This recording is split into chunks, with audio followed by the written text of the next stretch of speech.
Let's try to gather back. I want to apologize for the technical difficulty. We were unable to access YouTube for a minute. And then the question came up, do we have to provide YouTube? And the answer is no, we don't. We do that because we want the public to know what we're doing. Yeah, we didn't have one when you and I first started. Okay, back on our agenda. I referenced earlier to our Alsatian settling families. And I'm privileged to be able to invite to the podium Ms. Oates, Barbara Oates. Let me call her the item. It's 1.5, which is an update regarding the Kerr County Historical Commission's upcoming events, including but not limited to the Letters Home exhibit and the Living History Camp for Kids. Ms. Oates, give us your maiden name. Barbara Oates, Chair, Kerr County Historical Commission. And yes, my family did come from that area, so I'm very proud of my ancestors. And we're proud of you. Yeah. Good morning, good morning. Thank you for allowing me the opportunity to talk to you about the most recent project of the Kerr County Historical Commission, where we have partnered with the Heart of the Hills Heritage Center. On May 15th at the Kerr Arts and Cultural Center, a new exhibit sponsored by the Kerr County Historical Commission and the Heritage Center will open. The exhibit, titled Wartime Letters Home, Sharing Stories of Service, will honor 28 service members, all with connections to Kerr County, who served from World War I through present-day conflicts. We're highlighting their service through these letters that were exchanged. Some names you're going to recognize, and you know their stories: Earl Garrett, Sidney Baker. But others are newly told stories, such as Commissioner Holt, Bill Bullard, many other stories that just came to us by happen chance. So we're so thrilled. Some are living and some have already passed. The memories of the service members live on with their families through these letters. And the letters show the impact of war in a very personal way. Some of what you'll see in this exhibit is the similarities in these letters. The service members write about missing home and missing their loved ones. They write about the countries in which they were called to serve and the friends who are by their side serving. The letters show their angst, they show their pride, and all that they're called to do. The Kerr County Historical Commission and the Heritage Center are deeply grateful to the families and the service members who shared letters, photographs, their personal memories, and artifacts for display. It really has been an honor to be able to tell these stories of these brave Americans. The exhibit committee would like to thank Joe Herring for sharing photos from his personal collection, the KACC for providing us a workspace because we're not quite fully moved into our new digs in the annex space y'all gave us, and certainly to KACC for the final venue of the exhibit. We thank River's Edge Gallery, who provided expert framing and copying, and the National WASP World War II Museum. I personally want to thank Angela Kennedy, Executive Director of the Heart of the Hills Heritage Center, who is here today. She provided valuable skills with our organization, and she really brought focus to the exhibit. The Kerr County Historical Commission really looks forward to our future partnerships with the Heritage Center. Bunny Bond, who's not here today, but I'm sure she's listening, brought her skills of research so that the stories being told would be factual, that they would be complete and appropriately honor the service members. Linda Stone provided the artistic vision. Her attention to detail was unbelievable. Linda's here today as well. And her perseverance literally brought the exhibit to life for us. Linda Bullard, who's also here, is not a member of KCHC or the Heritage Center, but she came on board early as we learned of her father's story, which is just incredible. And she continued helping us. with the editing of narratives and also the development of the story of Rosalie Fullward Meek Dickerson. And that's another fascinating story. You're going to find that a few of those that we have honored do not have letters, but their connections to Kerrville and their stories were so compelling when they came to us, we wanted to include them. Rosalie is one of these individuals.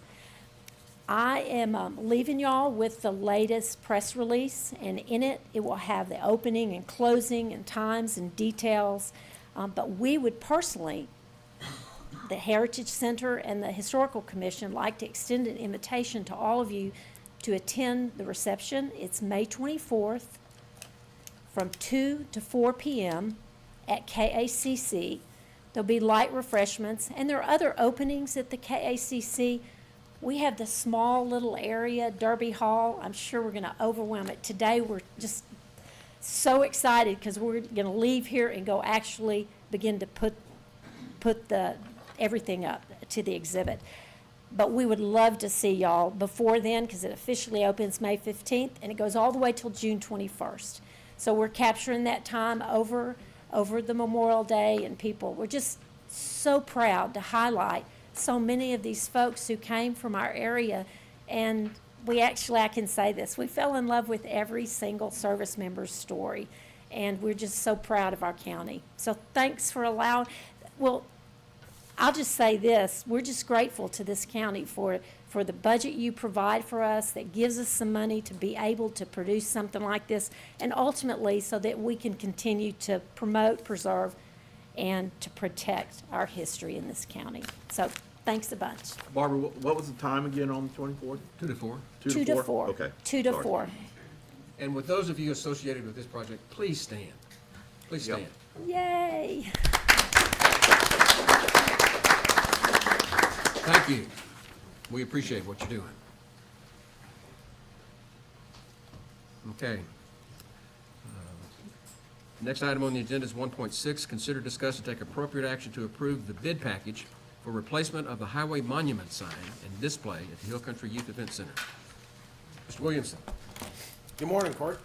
Thank you for your time this morning. I'm here to discuss and hopefully gain approval to go out to bid for the replacement of the highway marquee.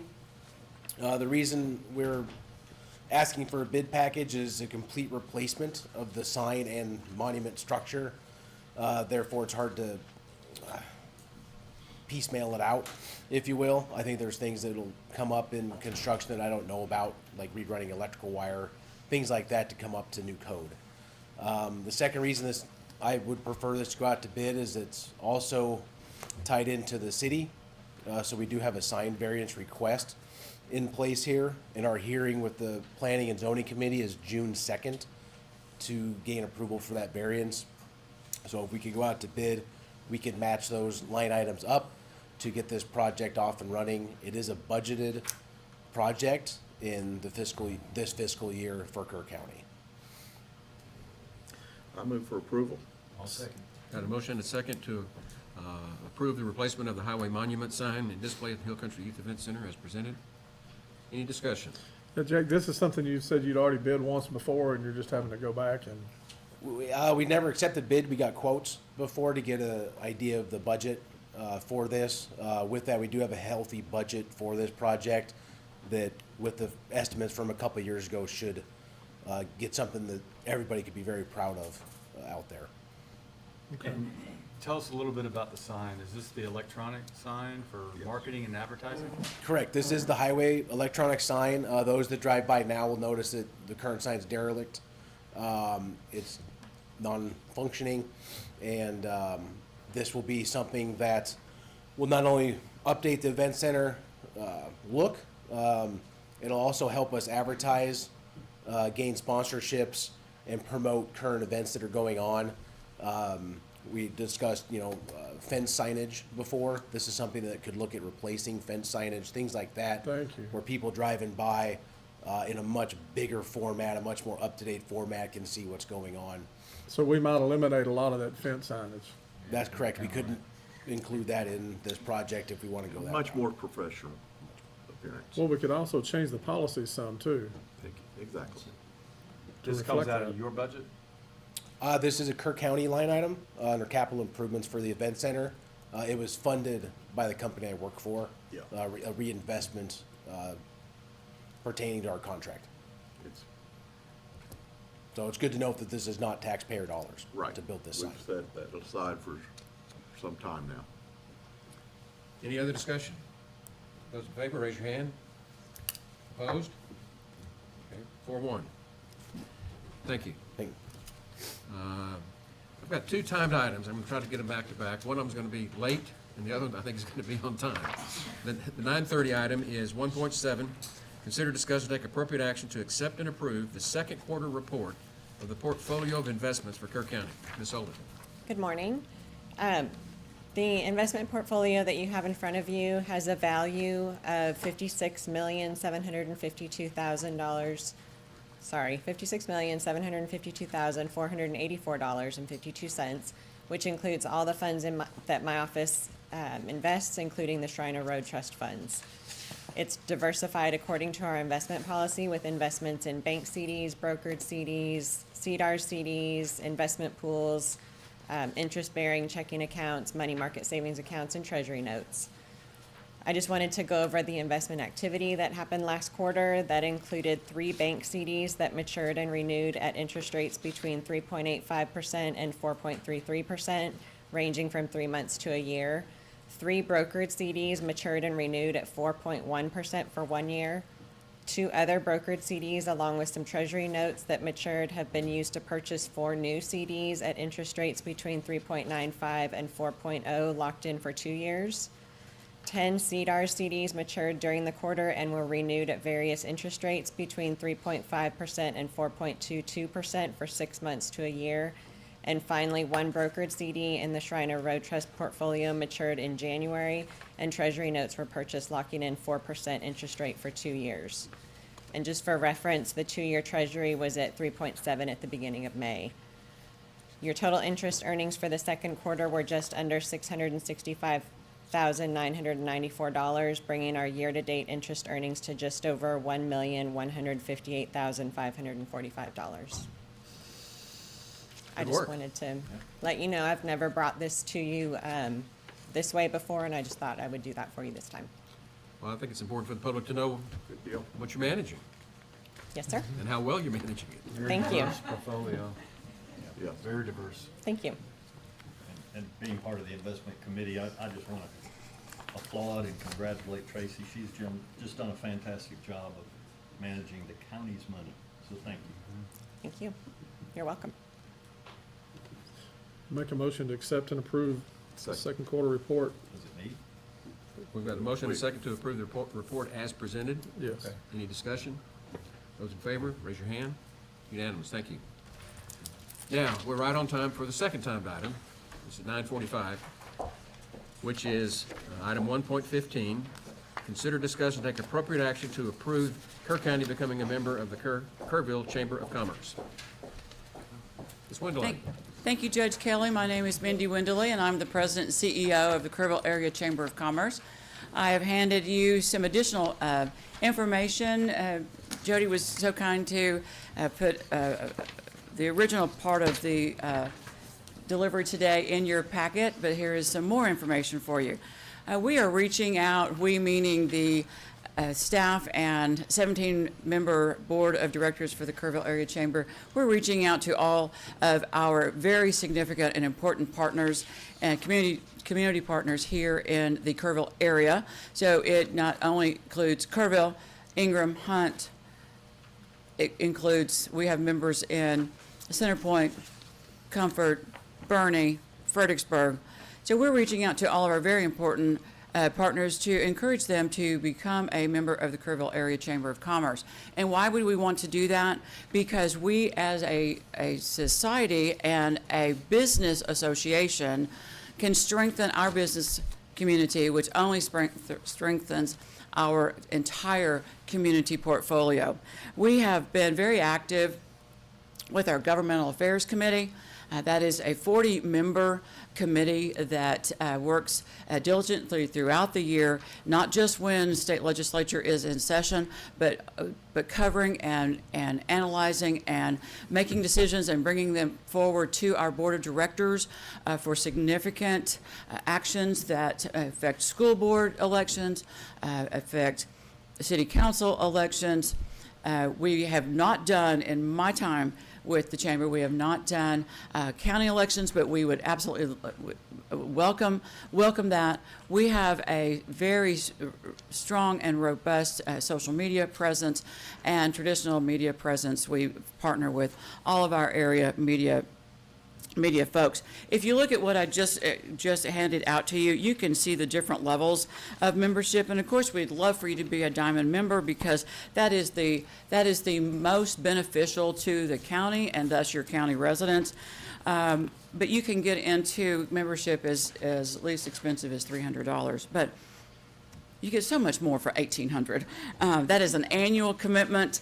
You can see on your very colorful page, third and last page, all the benefits that you get for those investments, and it is investment. We have many service lines, including very popular and very sought after Leadership Kerr County. We are just getting ready to graduate our 39th class on Friday.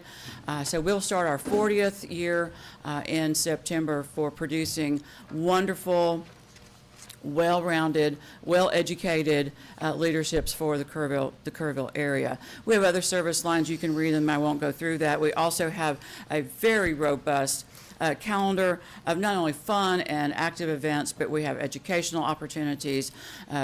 We have a wonderful new program that we're just getting kicked off. We are now a 501c3 chamber foundation as a sister partner to our 501c6, which we are now in our 102-year history. That will only allow us to do so much more with being good stewards of folks' money for investing in young leadership, young entrepreneurs, and young, doesn't mean just young in age, but young at heart. Anyone that we can help strengthen our business community here in the Kerrville area. We have, as I said, 17 self-appointed board members that are volunteers that take their job very seriously to help guide our 4-member staff here at the chamber. We have over 800 members and growing every day. We would like for you to be one of those. I'll be happy to answer any questions. Well, let me start off by saying I was surprised when I got the call. I thought we were a member of the chamber. Yeah. And so I started asking around to the people that had been here longer than me, and we all thought we were a member of the chamber. Yeah. And it's important because there's a very pressing need for it right now. We are about to dedicate our Kerr County Annex over here to Allie Burton, okay? And our Veteran Services Officer, Jenna Sanchez, went and asked the chamber to do a ribbon cutting to do this. Well, the policy is you can only do it if you're a member of the chamber. And we need to have a red carpet ribbon cutting for that building to honor Allie Burton. So I'll make a motion that we join the Chamber of Commerce, and we can debate at a later date. We're gonna join. That's what I want us to join. Okay. We can debate about which level we want to buy in at. I'll second. For Um, discussion. Yeah, I'm just gonna tell you, I'm a member of the chamber, but I don't see it at a county level for some reason. I think because it's tax dollars maybe is the reason I feel differently about it. So I'm not sure that I'm really in favor of it. I do understand your point for the ribbon cutting and doing that, but I've tried to weigh this out. I've thought about it, can't see what the catch is for tax dollars to be put into that type of an organization. But that's just me, my opinion. Let me ask you this, is our Youth Event Center a part of this, or they would be if the county was? How does that work? Absolutely, and thank you for that question, Commissioner. With your levels of investment in the chamber, the higher the level, the more exposure you get. For example, if you look on the colorful page, we will list, But right now, they're not. I they're mean, not, no, that's not part of correct. it at all. That is correct. And we take very seriously when we have governmental interaction, because we are a business association by definition, but when we look at, our governmental affairs committee looks at various decisions that are possibly being made, not possibly, being made at the state and federal level. We research those, and we stand up to help those type of initiatives. Our board voted unanimous to support a resolution supporting the hot issue. It's at legislative level right now. So it's not just being a member to be a member. It is a wonderful support of the business community and information and education promises. Well, to me, that's the main benefit I see is the chamber supporting the events that we hold, for example, at the event center. I mean, the more tourists, the more people we draw in, it's good for so many things. And in fact, if this hotel occupancy tax passes, one of the things that we're allowed to do with those funds is to advertise or to promote tourism. So if we decided to go with, say, a diamond membership, 1,800, it would be covered, if it passes. Thank you for offering different levels for us to consider. Of course. I think that's important, trying to, Yeah. as course. we consider the involvement with that. I'm surprised as well, we're not a member of that. Leadership Kirk County, Yes. can you tell us how many county employees get the benefit of that? Do you have that number? I do not have that number in front of me now, but I will tell you, Commissioner, that the county, the city, the school districts try to promote and apply at least one of their employees throughout every application cycle. I don't have the exact number, but there's, Tracy? We've had 9 county Oh, thank you. employees in the last 9 years attend that leadership. That's good. I'll be coming to you in a couple of weeks or a couple of sessions to request another nominee. Yeah, it's an impressive curriculum that you had, and I was kind of wondering about that. Thank you for Sure. talking about it. And It's we're a taking bit, advantage of it, but we're not paying for it.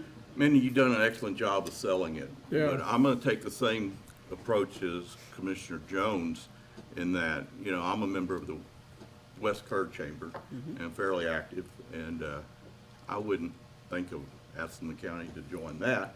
I think you're getting a lot of airtime and probably sold to some people sitting right here that might consider that aren't members right now.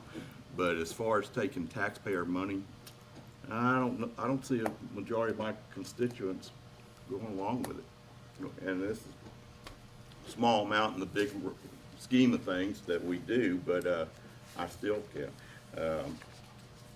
Maybe individually or something, but not from the county aspect. So that's my take. Yeah, I'm a member. I've been a member for 20, 30 Sure. years. Yeah, it's nothing against the Yeah. chamber. This vote doesn't commit us to a certain level of commitment, or just committee? That's my motion. Okay. Right. If we're gonna do it, to me, we ought to be all in and do the diamond package and include that now rather than revisiting it later, but that's just me. I'd like to discuss that maybe, and Well, we can Private. discuss it later.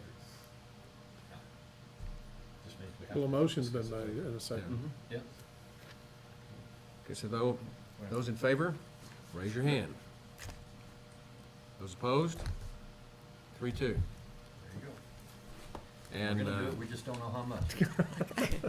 thank you for the community building that you do. Absolutely, and my Yeah. business card is attached. Please reach out individually. I'd be more than happy to visit with you at another time. Thank you for your time. Thank you. Take care. Okay, back to where we were on the agenda. We took the timed items. Sure. We've already had a break, so I'm not going to break right now. Let's move on to item 1.8, which is to consider, discuss, and take appropriate action to approve the revised county payroll schedule for FY 24-25, and rescind approval of the payroll schedule revision in November of '24. Court order number 40993. Ms. Sullivan. Yes, so last November, I had come to you to revise the pay date schedule because we were going to do the Encode 10 conversion, and the time that they were gonna cut us off was right before a payday, and so we needed a little extra time to be able to process that, to get everybody paid before shutting down the system.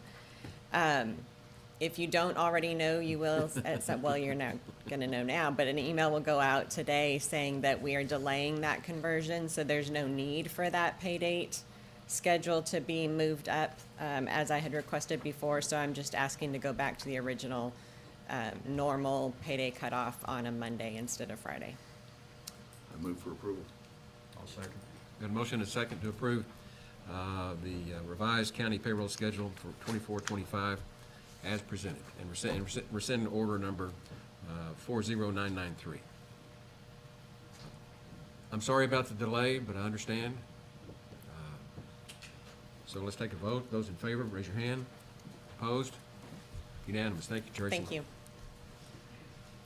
Item 1.9, consider, discuss, and take appropriate action for the court to authorize the county judge to execute a builder's risk insurance policy with the Chubb Group of insurance companies in the amount not to exceed $8,151 for the construction of the animal control facility located at 199 Spur 100.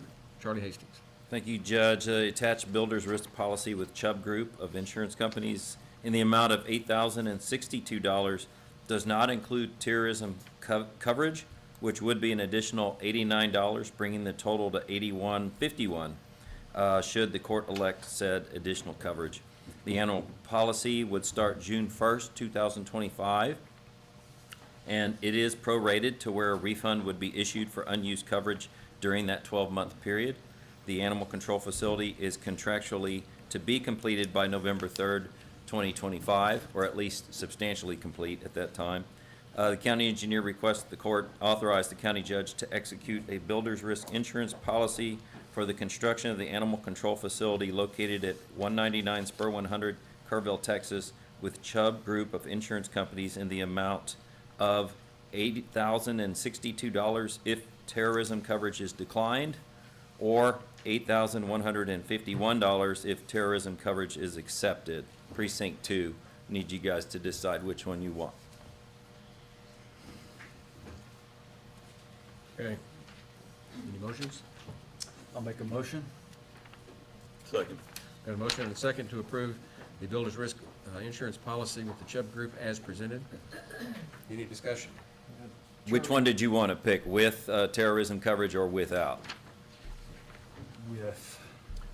With. Okay, it'll be for $8,151. Right. My second's good for that.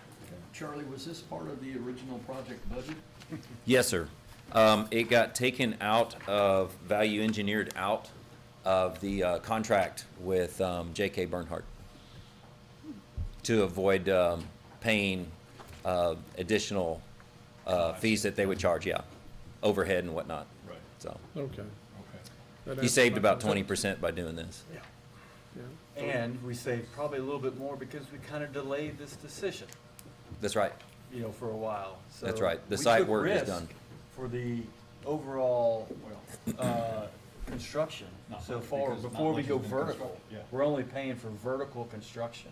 So if it had not been done properly, and they had not got the base course in with all the rain, we had not got the chip seal in, we could have really damaged a construction site that we would have been responsible for rebuilding. So we took a little bit of risk in waiting to get That's this right. done now. It's a few $1,000s cheaper. And this is one of the fun things you learn, because honestly, between Reagan, Charlie, and myself, we're like, what is builder's risk and why isn't this already a part of the contract? So we had to go back and find this out, and through negotiation, got down to a decent price. It's been one of the fun things I've learned with this animal control project, so thank you for that. You're welcome. Charlie, I just would like to make a request that one of the meetings in June, I'm gonna miss the one on the 26th, I'll be out of town, but I would really appreciate an update on the overall project schedule and cost. Very well. Animal control shelter. It's been a long time since we saw it. I think probably all the contracts have been let for the most part, so I think It would be great to have an update. No Pay problem. those bills. What'd you do, Charles? Now we're back up. This Everything is a came back up. test. It's only a test. We have a motion and a second to approve the builder's risk insurance policy as presented. Any other discussion? Those in favor, raise your hand. Unanimous. Item 1.10, update on construction material testing and related quality control services contract with UES Professional Solutions 44 LLC for the Animal Control Facility Project. Charlie Hastings. Thank you, Judge. We continue to work with UES in negotiating a potential change order to cover testing that's being done out there. We're not ready to bring something to the court to sign just yet. So no action? So, no action on this. This is just an update. Yeah, and I don't know if Commissioner Holt might want to chime in on that. He's been involved in this, and I can tell you, it's part of my main effort, this building and this construction, so thank y'all for that. It's challenging with change orders. I don't like them. I've dealt with construction and new construction for quite some time in my professional life. And I'm very grateful to have Charlie hold the bottom line and be involved in these facilities. With UES, I can tell you, I've gone to the corporate office, I've gone to the local office to get a meeting with UES and me and you, and I'll continue to try to arrange that meeting based upon the schedules that we've talked about. Because I'm not going to be satisfied until we sit down with them and ask them why. Because I'm not satisfied with the change orders and the money that we've let into it. Understanding there is certain testing to be required. Concrete, you've got to test. You've got to test some of the wells as well. So those are the two outstanding items for testing our building to make sure it's up to code. And to let you know for this, for UES, which was our contractor that we accepted, the construction company has to stay out of it. It has to be a third-party thing that we do with another company. But the construction company has to say, I need testing for this, this, and this. So we're very involved in it, and we're trying to keep controls from this getting out of scope from what we've already budgeted. I'll let you know this has a lot of our time and a lot of our attention, and we're not going to stay with it, or we're not going to forget about what they're asking until we're satisfied we've got the best money on behalf of the taxpayers. And right now, frankly, I'm not there. Neither is Charlie. So, there you But go. back to y'all's original, what Commissioner Pace has said, shouldn't all this testing have been included? yes, In the original scope. In the it was original it was scope. value engineered out. Right, so why are they asking for more on this?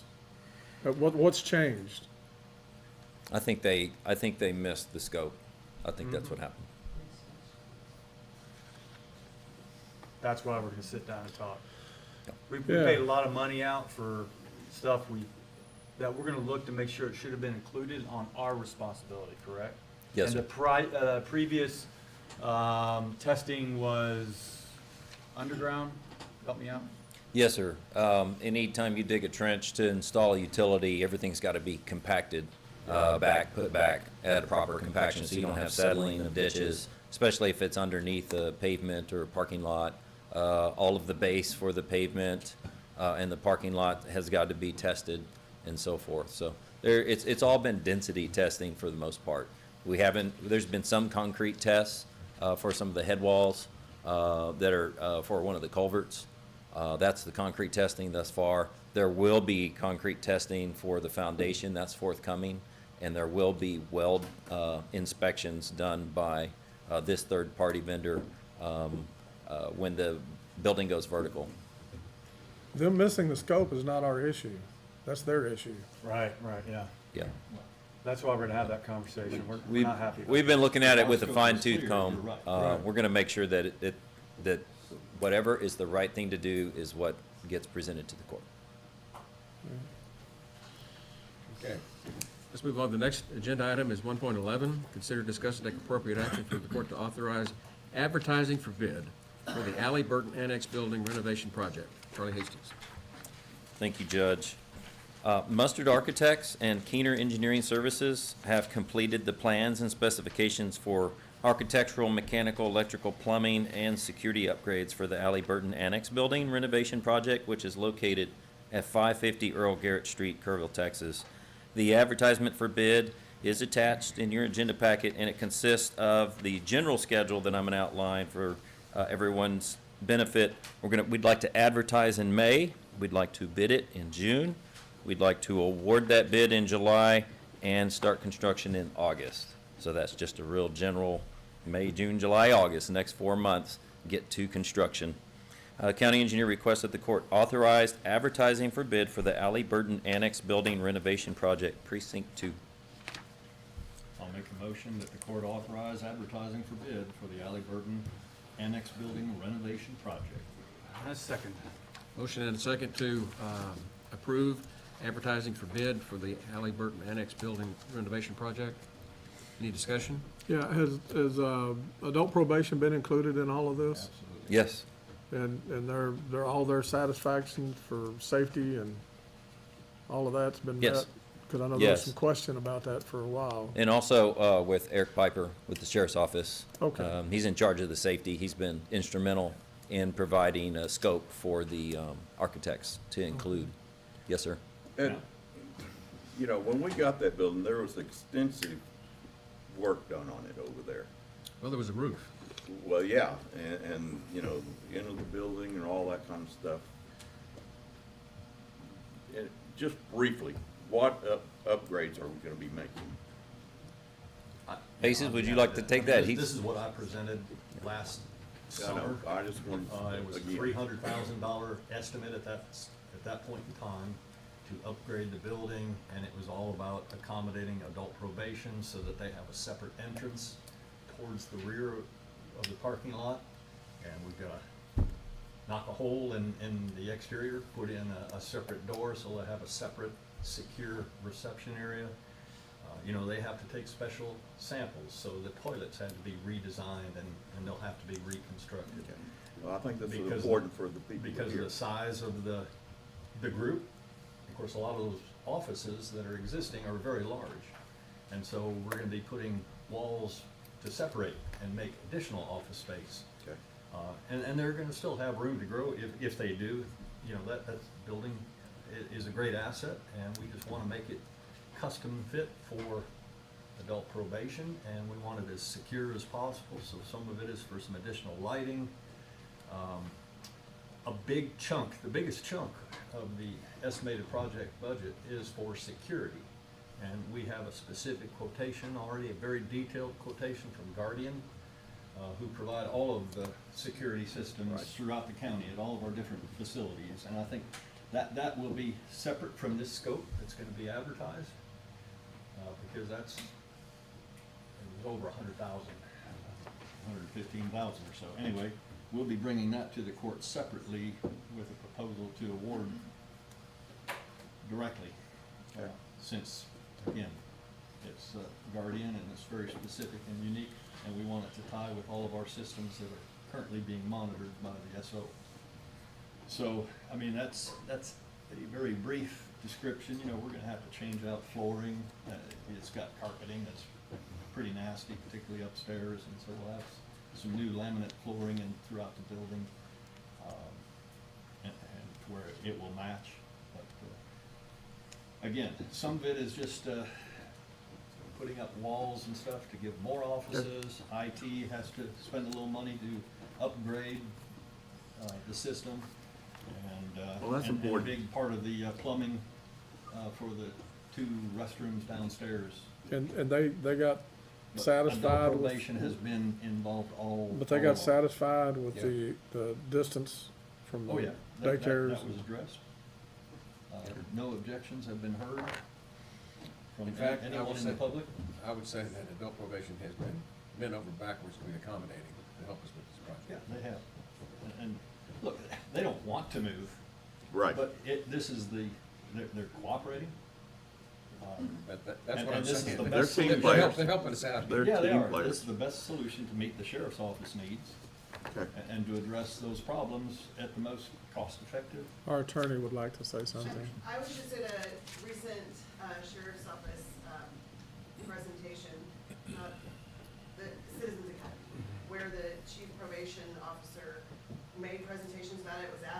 suggestions from the group and said that once this move happened, that they would not have room to grow.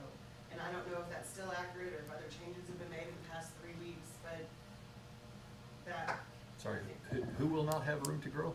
Probation, if they move over here in the way that it was, Laid out. in the way that it was laid out, at That's least not as correct. far as our last Citizens Academy meeting. They will have additional offices that won't be initially occupied, so there's. Will they have the entire building? No. No. No, Veteran Services remains as where they're Environmental. currently, and so does the OSSF group. And they're more than happy.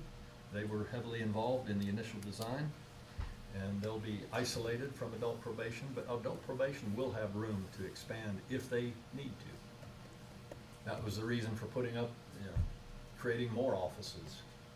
So I'm not sure where that came from, but they have been involved all the way along, and they approved the design. Well, we certainly have some storage opportunities, to have to store stuff at other locations, and I don't know if that was part of the decision calculus, but when he said that in that meeting as well, I was remembering your brief, and I'm like, I didn't want to challenge the guy in front of our little sheriff's academy, but, Well, Andrea. yeah, so, Yeah. okay. Well, Can I ask one thing about that? The greatest challenge in the animal control building, first of all, moving is emotional, whether Sure. it's personally or professionally. We all recognize that. You see the emotion in this one. Second, it's expensive to move. One of the greatest items is always furniture, fixtures, and equipment, as we're realizing in the animal control building, but it's not part of the original bond cost. And it's significant for animal control. I don't want to go into that, but for this building, are they looking at what can be moved to reduce costs? They're gonna take moving their everything. shop. They're The whole taking shop. all their furniture. Cubicles, desks, chairs, all Yes. that. That's awesome. I mean, Okay. we're having to I can remember that. replicate some of the built-in cabinets, and that's part of this project. All right. So they'll get some built-in cabinets out of this, but otherwise, they're taking all their furniture. That's a Now, big savings. We have not put any funds available for the sheriff's office to furnish the space that they're going to occupy afterwards. So I imagine we'll see something from the sheriff in terms of next year's budget, because they're not gonna occupy it until next year's budget anyway. There is a budget for the sheriff's office furniture, it's 20,000, 25,000. Oh, it was there? Okay. There you go. How'd you miss that? I guess I didn't care. No, I mean, it's a good point. It's expensive to move, so thank you for budgeting. Well, let me say something overall, and this is the helicopter view, going up about 15,000 feet. With the failure to pass the bond issue, we are running out of room. And while there may be some short-term room to grow over there, we've just about maxed out all the space we have, and we don't have enough space for storage still. We've got stuff crammed everywhere. At some point, we're going to have to revisit that issue about growth, but I don't think it's something that we need to do right now. 550 is as good as we got. Adult probation has been very accommodating. The sheriff's office has been very patient. We're trying to do what we can. But this just about taps us out. And look, this was something that was not contemplated at all in those 3 bonds. This came up subsequent. And all I can tell you is that this is the most cost-effective solution to the sheriff's need for growth and space and to accommodate adult probation. So otherwise, we would have spent at least $2 million if we had to build a separate facility. Any other discussion? This is an action item. We've got a motion Yep. and a second to approve advertising for bid for the Alley Burton Annexed Building renovation project as presented. Those in favor, raise your hand. Unanimous. Thank you, Charlie. Thank you. Item 1.12, consider, discuss, and take appropriate action to approve a proposal and invoice in the amount of $150,891.41 from the Roberts Truck Center for a 2026 International HV 607 14-yard dump truck. Ms. Hoffer. Submitted for approval as a proposal and an invoice in the amount of $150,891.41 for a 2026 International HV 607 14-yard dump truck from Roberts Truck Center. This truck is currently available and ready for delivery if approved. This is a government purchase offered by Roberts Truck Center under Sourcewell contract number 032824-NVS, which provides a 31% discount as referenced on the proposal, which has been provided with the backup documentation. We currently have a surplus in our capital line item due to savings from the items we purchased from our approved capital list for fiscal year 24-25. This dump truck had been included in the fiscal year 26-27 portion of our original 5-year forecast. At this time, I ask the Commissioners Court for their approval to purchase the 2026 International HV 607 14-yard dump truck from Roberts Truck Center as presented. Thank you for your consideration. I move for approval. Second. Got a motion and a second to approve. Any discussion? Good news about this, Kelly, we've got the money in the budget. Yeah, we had 2 things left to purchase, that were 2 oil tacker trailers, that were in this current fiscal year capital. And, before those came in, our surplus was $506,730. So the 2 tacker trailers, $54,160, and the next 2 items, if you approve both of those, we'll still have a balance of $107,870.59 from the original amount that was submitted. Now, translated into how you say it on the street, this is a product of extremely good management on your department. And Thank it you. is not lost on me. Thank you. Kelly, did we just overestimate what it was gonna cost for all the equipment? Not that we have such a necessarily, large surplus? you know, you get budget proposals from equipment companies. They don't always know, and in today's world, they don't know where the steel prices are gonna go. And since we have to have stuff turned in, you know, in May, and then we're not placing the orders until October, you just don't know where prices are gonna go. And some of them do 2 to 3 increases during the fiscal year. So if you budget it exactly in today's world, by the time we're able to purchase it, we probably won't have enough money to purchase everything. But apparently, in this case, the increases were a lot less than maybe Yeah. anticipated. Well, I think she negotiated a much better price than we thought we could get. Yeah, well, and some of them, we weren't able to get what we originally set out to get, just the availability. So we had to choose another one, and sometimes on those, the discount is And different. I recall that you had like a 5-year plan. So the fact that we're procuring a dump truck and the next item, if it's approved, you know, that will lower the future Yes. budget? Is that gonna lower next year's budget, or is that I'm not maybe the sure, budget the year after that? I think mean, it's the I year guess I'm after giving you that a it- chance to manage my expectations. yeah, I They think it's do. the year after, and I think it almost cuts it in half of what we originally proposed. Okay. Well, that'll be good news at least. You know, one thing I'd like to say is that, you know, this equipment's expensive and what have you, and we did initiate a plan a while back, but something that people take for granted, I think, around here and don't realize, we're just one of a handful of counties in the whole state that have every county road seal coated. And we're the first. Yeah, and Yeah. there's other counties across the county line, those people don't, they put up with dust every day from their county roads. They grew up that way, they don't know any different. We're spoiled here, but they do an excellent job, so. Well, to add on to that, we have 607 roads and about 465 miles. And when I'm fully staffed, it's 28 people. Yeah. So, and Kerr County's 1,100 square miles, so lots of area to cover. We do appreciate you, Kelly. Thank And you. your whole team. Good job. Thank you. I've seen people, commissioners in other counties at the conferences we go to, they might be buying that piece of equipment just for their precinct. Right. And we're in the unit system where we share all the equipment, so that's a plus. Well, we're very proud of Road and Bridge Department. You bet. Thank you. Okay, call the question. Those in favor, raise your hand. Unanimous.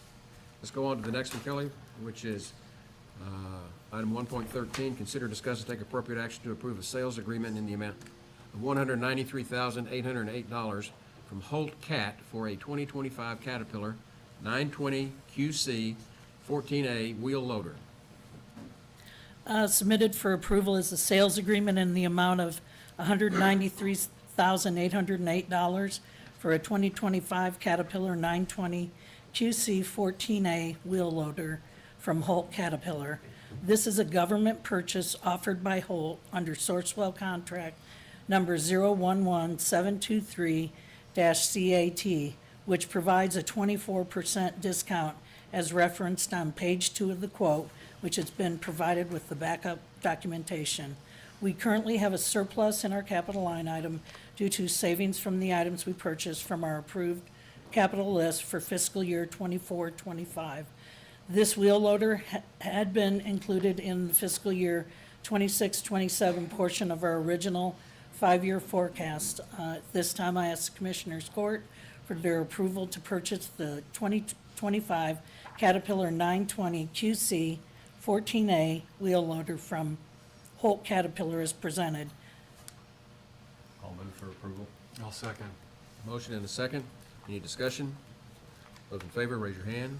Unanimous. Thank you. Thank you. I did have one question though, Kelly, before you leave. So, okay, if my math is right, we're basically gonna spend about 350,000. I think I heard you say that we have over 500,000 left. So are we gonna see anything else for that remaining 150 to We probably 200,000? will, we just haven't decided yet, Okay. so. But that 506,730, the two Tacker trailers, that's part of what was approved this year. So you take the 54,160 off of that, and the other two items that were just approved, that leaves $107,870.59 surplus from the original budget amount for fiscal year 24-25. Anything that's on the list that fits that? I'm sure there is something. I'm sure we'll You're see. not through Christmas shopping yet, are you? Trying to squeeze it out of her. Okay, I'm gonna call one more item before we take our morning break. That's item 1.14. Consider, discuss, update on matters related to the HCESRPC Hill Country Energy Subregional Planning Commission. Mr. Paces. Okay, just to inform the court and the public, our commission met on May 6th in Kendall County at their courthouse. And the entire meeting was recorded via Microsoft Teams. It's available on our website. The meeting minutes from our April 28th meeting and the coordination discussions with TCEQ were approved, and they're also available on our website. Just that everybody's aware, Commissioner McCall from Kendall County and I both traveled to Austin on April 29th. We testified before the House State Affairs Committee on Representative West Verdell's proposed House Bill 1378. It was quite an experience, because sadly, they limited our comments to only 2 minutes. So, That's tough on you, wasn't it? yeah, well, yeah. I didn't even get halfway through my prepared comments. So, but I did give them a hard copy. Yeah. Are Can you, imagine? Judge, are you taking notes? When did it 2 minutes? No, I quit that one. I just don't know how to be that brief and actually get to the meat of what you need to say. But anyway, and obviously they make no exception for local government representatives, or I was also there representing CARFA and representing volunteer firefighters that can't respond to these things. So anyway. Let's get back on track. Yeah. All right. And then Commissioner Chad Carpenter and myself had a conference call with Representative Chip Roy and his team on May 1st to discuss the best problem and in particular his efforts to repeal the Inflation Reduction Act and other sources of green energy subsidies, because these are the things that are distorting the market and leaving us with all this stuff. And the good news is Representative Roy is on side. He is definitely supporting us. So we just need to get more of the representatives in Congress on board. I also talked with one of the senior members of the Texas Water Development Board to see if they might be able to weigh in on the issue. You know, it's interesting that they invested over 50 million in our East Kerr wastewater project that was aimed at eliminating sewage contaminants making their way into the Guadalupe River. And of course, if we have a best facility and it ever catches on fire, it's going to be a complete disaster in terms of contaminants making its way into not only the river but also into our groundwater, soil. Anyway, they said they would get back to me. There's a list of key legislative bills pending in the House and Senate that need the support of concerned citizens. That's all available on our website. And the sad truth is we're finding out that between LCRA, Public Utilities Commission, ERCOT, and they're all saying that they don't play a role in the approval of individual power generators to the grid, and they're obligated to connect them. And of course, that's why best developers are targeting small counties where there are no regulations in the unincorporated areas. And the real question that we're getting to now is, well, then who the hell does? And you know, it's just not clear. Everybody's passing the buck. In fact, we just received an email from Public Utilities Commission, which basically states that participation in 391 commissions is dependent on the state agency's participation in an existing state program. They went on to say that they're not aware of any state programs related to BESS that involve PUCT administration. And yet ERCOT has over 900 of these things on their website, and ERCOT is a subordinate to PUC. So we're getting a real runaround, and we're going to see what can be done to turn that around. So our next meeting is on May 20th in the Kerr County Courthouse at 2 p.m. And we'll try to get PUC to attend, but I'm not overly optimistic. That's all I've got. So, basically, you're getting the runaround, pretty much what's going on. Yeah. We can report that in 2 minutes. Yeah. Okay, let's take a 5-minute break and come back. We're going to finish up the docket. I'm teasing, yeah.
Court will come back to order. Let everybody get seated. Picking up on the agenda, we're at item 1.16, quarterly update regarding the current and future grant opportunities for KCSO, Cook County Sheriff's Office. Lieutenant Gage. Morning. Much like, everybody, Jody said, hey, we need to do a grant update, so here we are on our quarterly update. I'm just going to start with our grant number one. Currently is our Justice Assistance Grant, Ticket Writer Project. We're in the process of that. We should probably be closing here in the next couple of weeks with them, the vendors finalizing a couple of numbers, but the award on that was $75,000. Our Rifle-Resistant Body Armor Grant, we should be finalizing that here in the next couple of weeks as well. And the award on that was $20,400. Kind of a hang-up with that was our rep that we had with the vendor, no longer there, so we had to get another rep. So they came in, so that we had a little hang-up with it on that, but should be finalized before the end of the project period. Currently, our Operation Lone Star 2425, which the current award of that is $704,345. We're currently working through that as well. We've received $612,397 in reimbursement, and some unexpended funds is $91,000. And there's some salary as well as some equipment that we'll purchase in that as well. Fourth grant that's active is our Operation Stone Garden, Val Verde County, the campaign. The project period started here in March. The award was $154,000. $104,000 of that, I know a couple of the commissioners had came to the digital lab presentations that we had. So $104,000 is actually for some of that very expensive computer software we got awarded from the government for that. So that'll take us into the future for another year for that. So when we start talking about that regional lab, that funding of outsourcing through those other stuff, but we'll be good for another year on that funding. So, which is pretty fortunate. And then the remaining on that, the $50,000 on that award is for overtime for deputies. So they're actively working Stone Garden as well. So new grants that were pending some awards is Operation Lone Star fiscal year 26. So we've submitted. We're just waiting to see back from the governor's office of whatever our award is on that. We did another one for the rifle-resistant body armor. That first one fell short on kind of the money that we were looking at, so we resubmitted to get everybody outfitted at the sheriff's office. Our fiscal year 26 criminal justice grant grant for mobile data computers. So through ACOG, we went forward. We fell within the scoring range to get funded for it, and Noel has said probably we're right in that little phase where that funding will get sent to the review, will get sent to the governor's office, and then they'll fund that project. So we'll probably see maybe August timeframe, or maybe sooner, of whether we get the awards on that. So that was submitted at $72,250. So we're favorable on getting that as well. Inactive grants previously, I know you all have a copy of it. The total grants on some previous stuff was a little bit over $1 million. And then our grant breakdown awards, if you see on the copy. But since 2021, through all of our grants, and what's covered here is all of our state and our federal ones that the Sheriff's Office currently monitors since 2021, we've been awarded $2,135,093.94 since 2021. So, like I said, we have some pending that are out there, so that number is going to definitely increase. So, any questions? Fantastic news. Good job. So, thank you. Well, I want to extend special thanks to Noel Putnam for doing the paperwork and working with Scott on all this stuff. Sure. Yeah, we work hand in hand on all that stuff. Jody's a real big deal because when we do these grant adjustments, I have to send them to Jody and have to go to the judge. So it can kind of be a little tedious process of doing it. So, but that and auditor's office as well. So Andrew's been a big help for us submitting all that type of stuff. So we really appreciate it. Good I job. was in the ACOG came to town last week, and I was in a meeting with them, and they started asking about, the city was there and a number of other local governments, and they wanted to know who had a grant administrator. And nobody did except us. And this is really working out well. Yeah, we have to go down there. I mean, it's kind of a big process when we go to ACOG to do that presentation down there.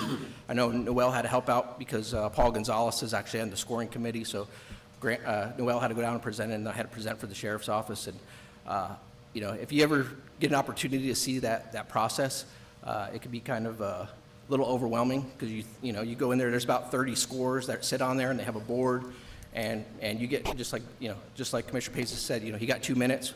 You get 3 minutes to try to throw your spiel and say, hey, you know, this isn't a want, this is kind of a need for this project, and hopefully you can, you know, outbeat everybody else. But there's probably 30 or 40 agencies that are applying for that ACOG grant, and it's capped at $75,000. So we're pretty fortunate that we got in there. So, And a lot of people don't understand what the Council of Governments, or the COG, is and what they do. The federal government gives block grants to the state, and then the state administers those block grants by assigning them to the COGs. And there's about, I think, almost, 30 or so around the state, something like that. And then the COGs go down to the county governments, municipal governments, and work with them, and we go through these screening processes. And the one you're talking about, I think, is what, CJAC? yes, CJAC, yes. Which is Criminal Justice Committee, and there are literally 30 or 40 people that are grading your presentation after they've read your grant. And that's how the federal money finds its way down to the local level. So working with ACOG is something that is extremely important for us. And there may be some news that they might increase that to maybe 100,000 next year. I know they were talking about that, because right now, the way everything is, you know, 75,000 really doesn't really get you a whole lot in, you know, in some of the city or the counties and stuff, you know, for equipment purchases. But we're pretty fortunate. And you know, Rosa Lavender, she's always been a really big help with that. So she's a resource. Yeah, she definitely is. So she's been with the ACOG committee for a long time. So we really appreciate her as well. Thank you. Thank you. Good job. Next item is 1.17, consider, discuss, and take appropriate action to determine whether to allow retail firework permit holders to sell fireworks to the public in celebration of Memorial Day beginning May 21, 2025, and ending at midnight on May 26, 2025, pursuant to the Texas Occupation Code. Commissioner Harris. I move for approval. Second. Got a motion and a second to approve selling fireworks over the Memorial Day holiday. For those of you that don't know, if we do not take any action, then we're not permitted to sell fireworks over the Memorial Day weekend. We have to affirmatively approve the selling of the fireworks. So that's what we're doing here today. Sometimes you never even know, because when it's time to do this, Jody canvasses the court. We can't talk to each other, so she talks to all of us, whether or not we think we should sell fireworks or not. And if we all agree that we don't think we ought to sell fireworks, as we have throughout most of the drought, okay, then you never even hear it. The reason it's on the agenda today is because we've had some rain, and we have to debate, is it going to be too dry in a couple of weeks or not? There's a good chance it will. And I'll tell you, I always check with Thomas Jeffers in his church in Ingram, and they have the big fireworks stand on 27 towards Ingram. And he told me, yeah, they'd like to. And rather than start on the 21st, they would start on the 23rd and just go through that Monday. So a few days shorter than what they're allowed, but they use that money for good purposes. They use it on kind of a scholarship for kids to go to a Christian camp over the summer and stuff. And boy, it'll tug on your heart if you ever talk to him and what he's seen, the benefits he's seen from this program. So anyway, that's my 2 cents. He's a pastor, isn't he? Oh, yes, he is. And this Yes. is 501c3, so Yeah. it's a real. So if you need fireworks, go that way. There are alternative ways to raise money. And I would say, you know, we have curtailed the use of rockets in the past and allowed other fireworks. And that would be my recommendation, just because, you know, we're in for a real heat wave, and it won't take long to turn all that green grass brown. What's the phrase? Rockets with Skyrockets with sticks or missiles with fins, so we do. missiles, fins and sticks. Well, my motion is to just allow them. I don't think we're to that stage to go I'm the looking at other a way. simple order from TAC, that we could include language in that order.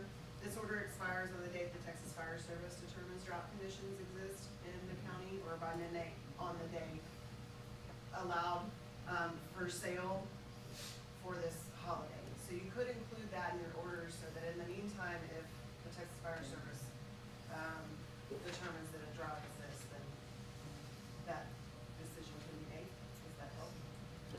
So, I kinda like that idea. so in other words, we pass Can it hold that. to, not to exclude anything unless conditions change. Yes, sir. Okay. Well, Reedy, who makes the determination? Texas Fire Service, and Yeah. that's what Commissioner Harris is always checking Right. out before we come to. Yeah, and we're in good shape. Well, but if we keep that language in there, then that I makes a like difference it, to me. yeah. We, Because if the weather turns on us, which it can, yeah, we need to protect the public. okay. Does that make you feel any better, Commissioner Basin? Yes and no, because you're gonna be selling all this stuff, and once it's in their possession, they're gonna use it. Like I said, he's gonna be selling that Friday through Monday. Well, this is the whole county. Yeah, I know. Okay, any other discussion? Do we need to amend the motion the way it is? No, or- he says that's, he meant that to be included in his. Yeah, Because that's what he does. Right. That's your standard thing. Yes, sir. Okay, I'm good. So, those in favor, raise your hand. Opposed? 4-1. Let's move on to item 1.18. Consider discussion take appropriate action to surplus IT items from the IT department. Yes, you have a list before you, and it's items that IT has asked to be surplused. I move for approval. Second. Got a motion and a second to approve the surplusing of the IT items as presented. Any discussion? Those in favor, raise your hand. Unanimous. Thank you. 1.19, consider, discuss, and take appropriate action to authorize the county judge to execute a change order in the amount of $62,134.66 with J.K. Bernhardt Construction Company for items related to the construction of the animal control facility located at 199 Spur 100. Commissioner Hope. Yes, Charlie, you wanna go first, and then I'm gonna back clean up on this? Sure. There's a significant amount of involvement in us with change orders, for this construction project. I'd like to kinda close out. Charlie's gonna give a little bit of, information up front on it. What I want to focus on is the critical path. The slab's going to be poured soon, I believe. 19 May 19th. Yeah, the is gonna week be- of, sorry, the there's week gonna of be 19 May is the first of two. the first of two, and then 2 weeks later will be the second one. And there's some items in this total amount of $60,000+, which my understanding from the auditor, we have $50,000 of wiggle room right now with the current budget. Of that 50,000, a little while ago, you all authorized builder's risk, and we'll just round that up and say it's about 8,500. So we've got, what, $41,500 to play with right now. You've got 60-something thousand in front of you. Critical path items would be, if you're ever going to have a generator for this building, then you need to have some conduit for wires to be run, big wires, from the generator back into the building. And these are all things that were value engineered out. Remember, this project came in $1 million more than what you awarded it for. So you cut $1 million out, knowing gotta find a way to come back and do some of these things cheaper. And so if you're going to have a generator, you're gonna need an automatic transfer switch sometime in the future. But without the generator, you have to have a fused switch. I can't remember exactly what the term was. But we decided not to go with, Transfer switch. yeah, thank you, transfer switch. And so, a fused switch instead of a transfer switch, I think is what they called it. But anyway, and I know, you're grinning because I know we're not saying it right, but you know what we're talking Yeah, about. it's a transfer switch. Yeah. Yeah. It's still transfer switch. Okay, it's just not For automatic. those of you who don't know, he's a master electrician. Has been. Those items are gonna total $21,840.13. That's critical path items. I would hold off on everything else that is in that, change order request. Some of them are taking doors that are painted and putting them, back to, where they've got a coating on them where they're not gonna fall apart after just a few short years of being in the environment that they're gonna be in at the animal control facility. I'd hold off on that. Another is some lighting.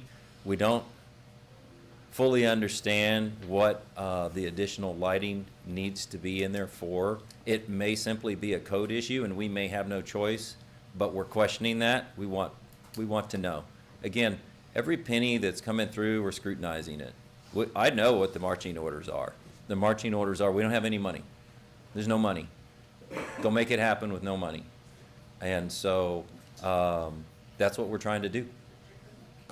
But, again, the items that I would recommend that you only take action on now are the critical path electrical items, because that slab's gonna be poured and then it'll be too late. That's conduit that goes under the slab. Unless it's okay to take wiring and run it over the top of the building at a future date, which I don't recommend. I don't ever recommend putting a hole in your roof if you can avoid that. Are we ever gonna know what the final cost is gonna be on this? Yes. Yeah. Yes. I mean, because all we're hearing today are change orders. That's what I asked. And you're saying we backed off $1 million from what the original deal was, and for me, I'm just gonna speak my mind, but for me, that was to get it to what was approved on the bond. And now we're having to turn around and put all this money back into it, which is, I feel, pretty deceitful. And so I think we should have looked at another pathway, but it was done prior to me being on this court, so I had no control or say over that. But my concern still today, though, is gonna remain, or what is gonna be the final dollar on this? Can we project that? I think we will the next budget, because, next year's budget, because we're not including certain items. This is for this Well, I mean, we year's took out budget kennels, in we order took to out all move. kinds of stuff that Correct. have to be done. And there are things in next year's budget, during the budget meetings that we're gonna have, which do include and are required to do to open the building up. And that does include kennels, that does include a fence, that does include some FFE stuff, right? And that's why this is very frustrating for all of us. at the It's board. embarrassing. Yeah. And we have to remember that when we build a new building or renovate, everything should be a part of that budget. Right now, we're picking up stuff on the go that should be, like, for instance, the doors is worth just discussing for a minute. When we look through this, we realize the internal door structure within the dog kennels was wood. I mean, why on earth would you do that when you're hosing down chemicals, water on the internal part of where you're taking care of the animals? That should have been a composite door. So to begin with, we looked at that, we're like, no way. That's an external door issue. And that's why, that's one of the few things that I've said we actually should spend the money, because those doors will be destroyed within about 2 years. Now, the rest of it, we go through line by line every 2 weeks on cost. And I can tell you, it's not fun, because I don't want to come to the court and say, I think we're going to be involving a little more cost, and please find us the money, ladies, right, where we can do that within the current budget.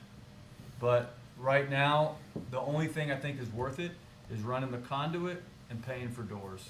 I have no doubt that everything you're presenting needs to be done. No Yeah. question in my mind about that. I just want to know, are we ever going to get all of it, instead of y'all having to come in and going through the same thing over and over? Where's the end? Right. And those are the Or at the end questions I until the ask at building's these. erected, Yes, sir. Correct. and next year's budget. You'll know by next year's budget. And this is nothing against the animal control facility No. or anything. It's just the process. I mean, it's, and I know you're fighting it, and, But all this should have been done before all of I know, this. and I thought it was. Yeah. You know, I mean, Yeah. Well, you know what, here, honestly, like he said, if you would've left it at $1 million more than the original vote, we would be fighting over pennies. But right now, we cut that back, and we're trying to find the savings. They Well, cut out but that's a lot of because the stuff we voters shouldn't approved have. a certain amount for a bond. 5.75 million. Yeah. That was what was approved, and we're gonna exceed that, and I wanna know by how much. And I think the public needs to know by how much. Exactly. I agree. And so we're gonna be very transparent about every single dollar, every single dime that gets put into it, and this is a part of it. And we will do that during your summer budget. And that's no reflection on y'all. Y'all are doing a great job. We got the baton passed to us. Yeah, just yeah, This, you know. this is out of my wheelhouse, guys. I don't build animal control facility buildings. I don't. Frustrating. Yeah. Back to the original. If it I'm doesn't sorry look you're like a catching the road, wrong end of it, if I don't get Charlie. to drive on it, then I don't want a whole lot to do with Right. it. Yeah, we're not blindly signing checks here on this. Oh, no, I don't question that. But I will scrutinize it for you. That's what my job is. I'm just gonna present the facts, give you the numbers, so you guys can make a decision. So, Thank you. we'll get to the bottom of it as soon as we can. But here's what I recommend you do. If it were me, I would authorize the judge to execute contract order in amount of $21,840.13 for these critical path items being electrical. It's an automatic transfer switch, and it is the conduit for the piping that gets your electrical back into the building. All right, I'm gonna make that motion for the critical path items at $21,840. And 18 cents. 13. 13. 13 cents. cents. Y'all gonna Second. mess up a nickel there. I'll second it. Got a motion and a second to approve these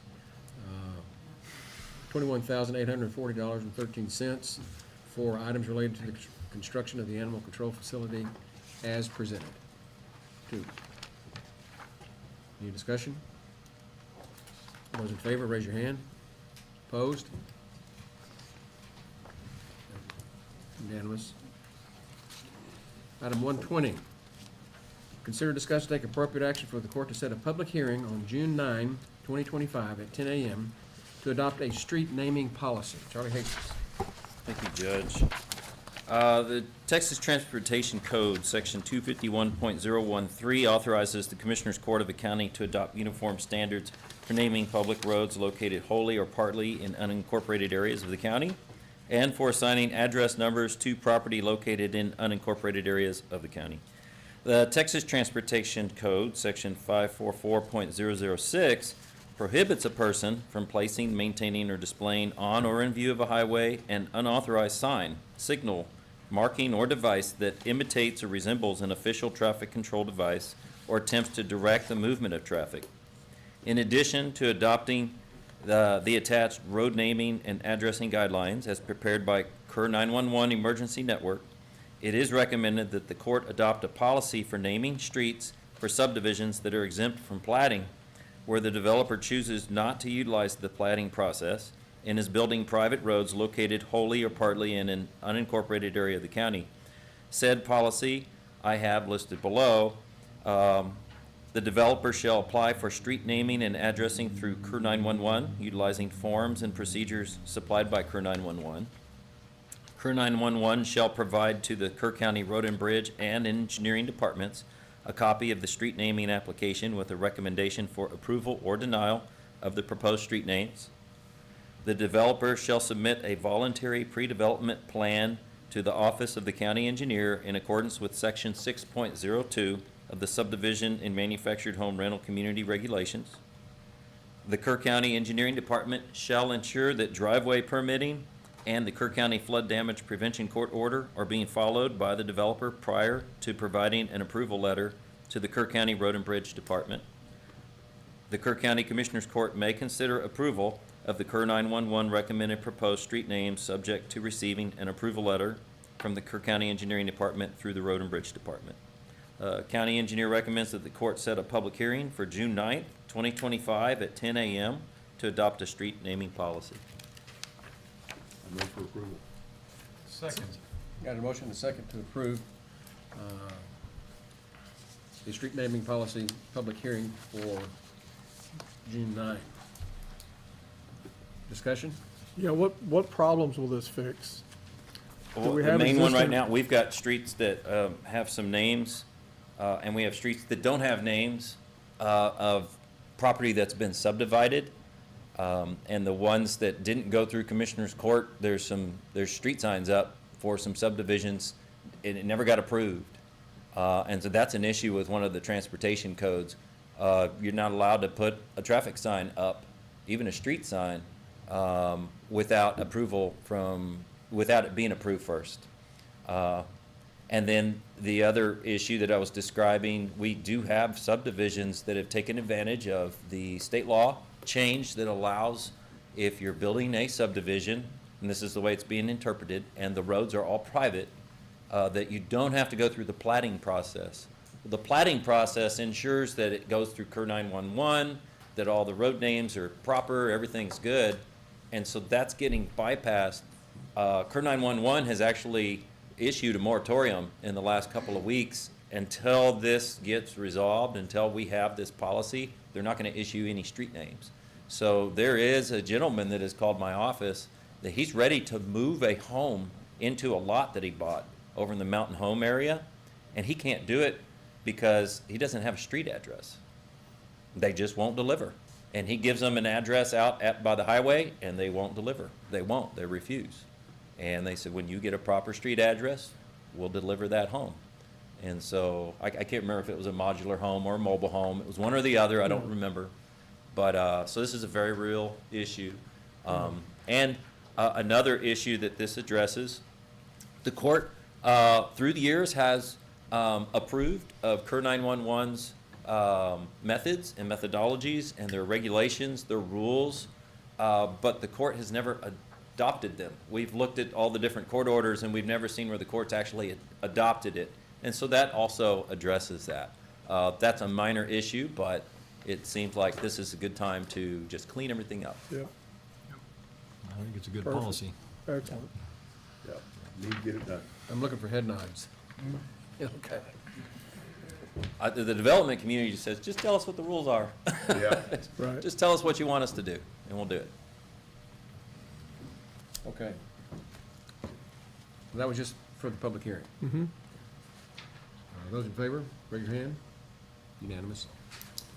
Item 1.21, consider, discuss, take appropriate action to amend court order number 41078, liaison appointments, to add Commissioner Jones as a liaison to the Hill Country Regional Public Defender's Office. And this is something that we replace Commissioner Letts with Commissioner Jones. I move for approval. Second. Got a motion and a second to approve the liaison amendment as proposed. Those in favor, raise your hand. Unanimous. 1.22, consider, discuss, and take appropriate action to approve a memorandum of agreement between the Guadalupe Blanco River Authority and Kerr County regarding the Guadalupe River Habitat Conservation Plan, Programmatic Aquatic Resource Relocation Plan. And Charlie?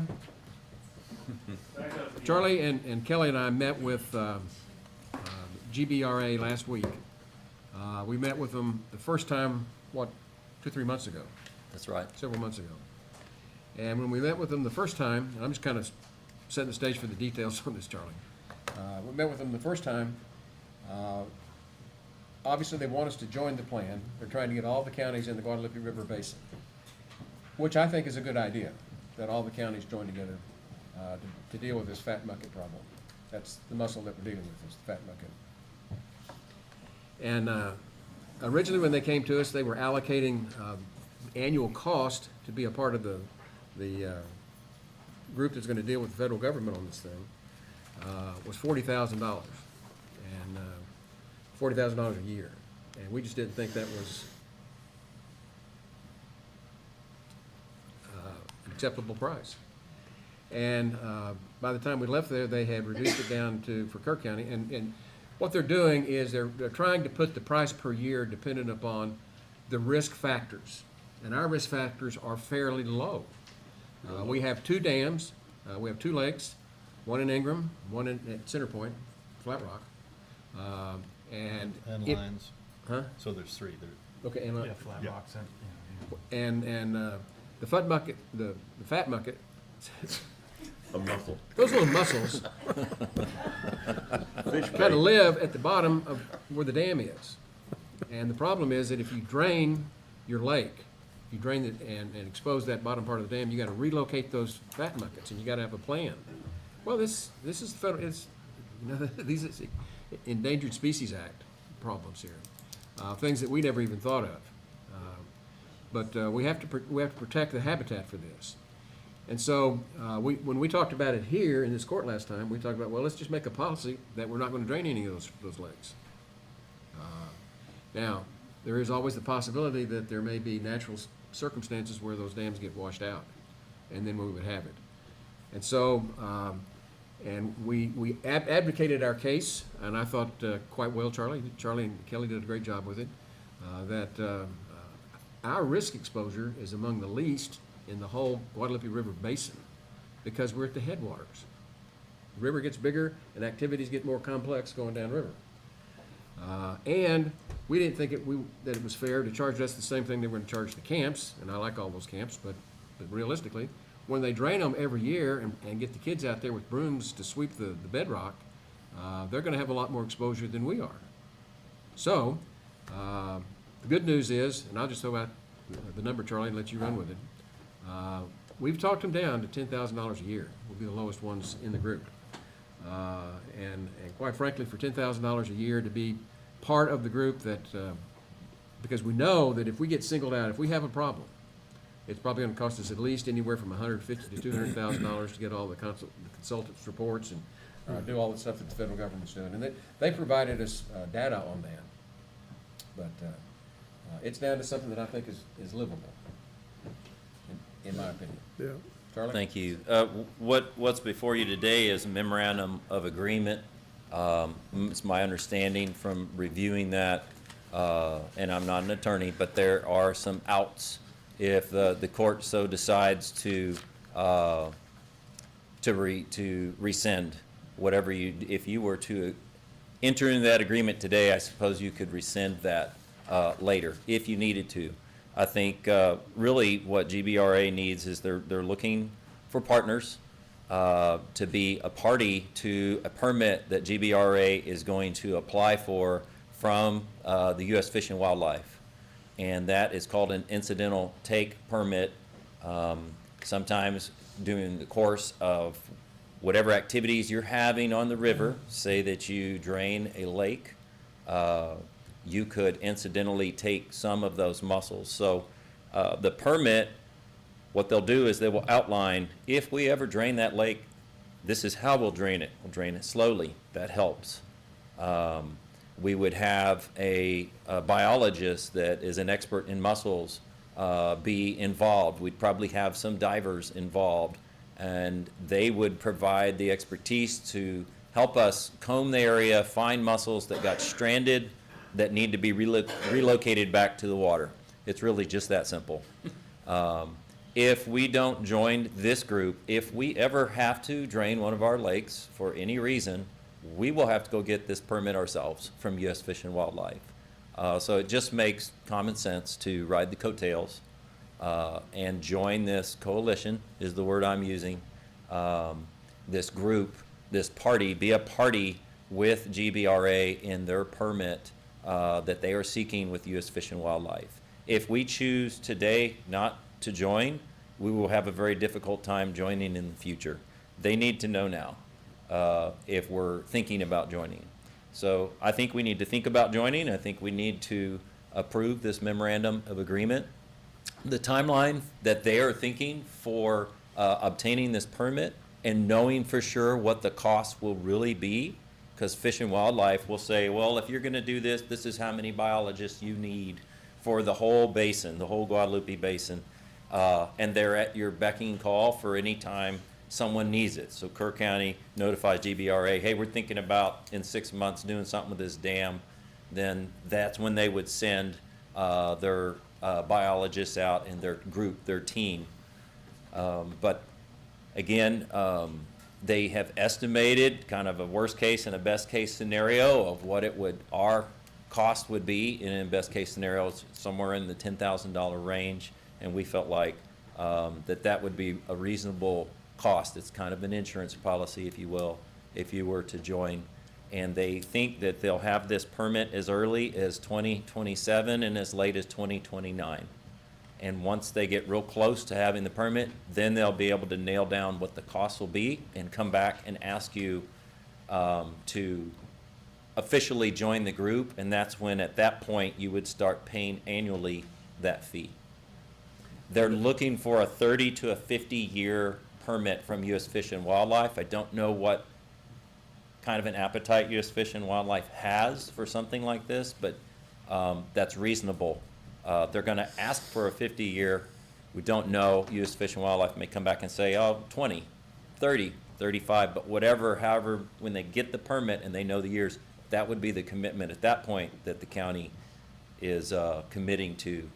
And there would be escalators in there for cost of living, I'm sure. But that would be your annual cost. We know for sure we have those here. Like Oh, yeah, we got 'em. bucket. Yes. The muckets? Yeah. Oh, fat muckets? Yeah, we got them. Yes, there's three. Forgive me for not remembering the names of all three of the mussels. I think one of them is an orb, golden orb, the Yes. fat mucket, and the pimpleback. Two of those three are in Kerr County and in the Guadalupe River. We've got the fat mucket, the orb, and the false False spike? spike mussel. Oh, it's not a But pimpleback, they it's the can't false spike. tell you That's what it how is. many there were 100 years ago, and we may be at an all-time high with those little rascals right now, but Well, but an insurance policy, if you have to fight the federal government, is worth it. I know. But as- But let me report- like it or not, those mussels got included on the endangered species list last year in July. Yep. So, it's the world we live in. Big brother. And let me tell you what I did as a lawyer. This term 12 in the memorandum of understanding is the term. And we talked about this at length. And what this says is that the MOA shall terminate upon the earlier of, one, the execution of a COI, The certificate of inclusion. right, Yes, COI. by Kerr County, or two, December 31, 2029.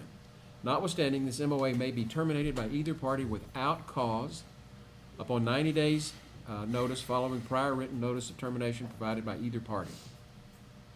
That's a free walk clause at 90 days. Written notice, that's all you gotta do. And so, it's an insurance policy that we're estimating that our risk exposure is maybe $10,000 worth. If it turns out that it's more than that, we can quit anytime we want to, but then we've got to handle it on our own. And I don't like being an outlier, being that calf that's not with the herd, because that's who they're going to pick on first. Right. So Charlie, then when do we start paying the 10,000? After you join by being included in their certificate of inclusion, COI, certificate of inclusion. Am I hearing that correctly, that we're not likely to get that until 2029? Could be 2027 to 2029. Yeah. Yes, sir. Okay. That's good. Now, Two or more years. yeah, next question is, how does this play into our Crossing Street Bridge and Ellers Bridge? You know, I mean. It doesn't. These, no impact at all, because No, sir. TxDOT was telling us that those were being held up because of the mussel issue. Well, yes, sir. It's the same issue in that when those bridges get built, TxDOT will have to have a permit to do that work. Okay. Yes, sir. So that's a reason why it's taking long, because of environmental concerns. Yes, sir. And so what they'll likely do is come up with a methodology of construction that limits the exposure so that they can get a permit. Okay. I hate to think I might have been breaking the law when I was a kid. There ain't no telling what I did to some of them things. Oh, God. I know. Good fish bait. Yeah, We can still turn you in. you can, yeah. Well, we've been talking about it without a motion, so, I'll make a motion. and I'll second it. Okay. That we approve the memorandum of agreement with the Guadalupe River Authority for the Guadalupe River Habitat Conservation Plan Programmatic Aquatic Resource Relocation Plan, as presented. Those in favor, raise your hand. Unanimous. Just bought an insurance policy. Right. Shakedown. Well, you know, the public should be aware. I get requests all the time. Why aren't we cleaning out the Lions Dam center point? And, you know, this is the sort of thing that's held us up from doing it. And it's say, probably gonna continue to hold us up from Fat doing bucket. it. But anyway, it ain't so easy anymore. No. Let's move on to the approval agenda. 2.1 are the budget amendments. Yes, you have before you 7 budget amendments. Jake, why you If I could get your attention, if you'll go to the very bottom one, I'd like to go ahead and make that adjustment for what did get approved today. And so we're gonna add $21,841 in construction cost. That'll be GL line item 17,682,410. We're gonna keep the project contingencies at 8151, which is what y'all passed today. We're deleting out the materials testing and utilities for now. And that means, that money is coming from interest revenue. This is money that was not budgeted, that has been collected, and that amount will be $29,992. I move for approval. Second. Motion and a second to approve the budget amendments as presented. Any discussion? Those in favor, raise your hand. Unanimous. 2.2, pay the bills. Yes, invoices for today's consideration, $1,322,837.03. I move for approval. Got a motion and a second to approve paying the bills as presented. Any discussion? Those in favor, raise your hand. Unanimous. 2.3, late bills. Yes, today's invoices, $42,145. Move for approval. Second. Got a motion and a second to approve the late bills as presented. Any discussion? With bills, one question I have is ACH. Do we do that? Do we have a mechanism to do that, to avoid any late bills? We do. The late bills is a terminology we use. That just means they were late given to the auditor's office so that we have time to prepare them. And so some of those, if we can get to, we will get to them. So just because we're approving late bills, that does not mean they were late in getting to where they're supposed to go. As far as late bills themselves, ACH, every invoice for the county must come and be approved by the Commissioner's Court in order for the Treasurer's Office to pay them. Do we have a way to use ACH? Yes. We use it very seldomly, just based on, we want a track record of everything that goes through, and checks are the best way to keep up with that. Okay. Thank you. We voted? No, sir, I just had a question. Those in favor of paying the late bills as presented, raise your hand. Unanimous. 2.4, auditor reports. Yes, just 2 items. As stated earlier, the migration from Encode 9 to Encode 10, originally scheduled for 5/21 through 5/27, has been deferred to a later date, which is unknown at this time. Several issues or procedures are taking more time than anticipated. All Encode 10 trainings are canceled at this time, and then we will have more information as it becomes available.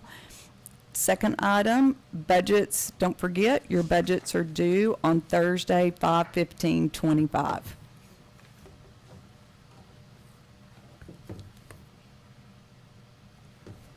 Okay. You have a motion to approve the auditor reports as presented? Motion. Second. You have a motion and a second to approve the auditor reports as presented. Those in favor, raise your hand. Unanimous. And 2.5, monthly reports. Yes, for April 2025, Justice of the Peace, Judge Mitzi French, Precinct 1, Judge Kathy Mitchell, Precinct 3, Constables Kyle Snyder, Precinct 2, Paul Gonzalez, Precinct 3, Brad Ryder, Precinct 4. Environmental Health, OSSF, Director Ashley Batters. District Clerk's Office, District Clerk Dawn Lance. Payroll, County Treasurer Tracy Sylvan. I move for approval. Second. We have a motion and a second to approve the monthly reports as presented. Any discussion? Those in favor, say aye. Raise your hand. Unanimous. Court orders. I don't have the numbers in front of me. Get them next time. Okay. I'm sure they're on my desk.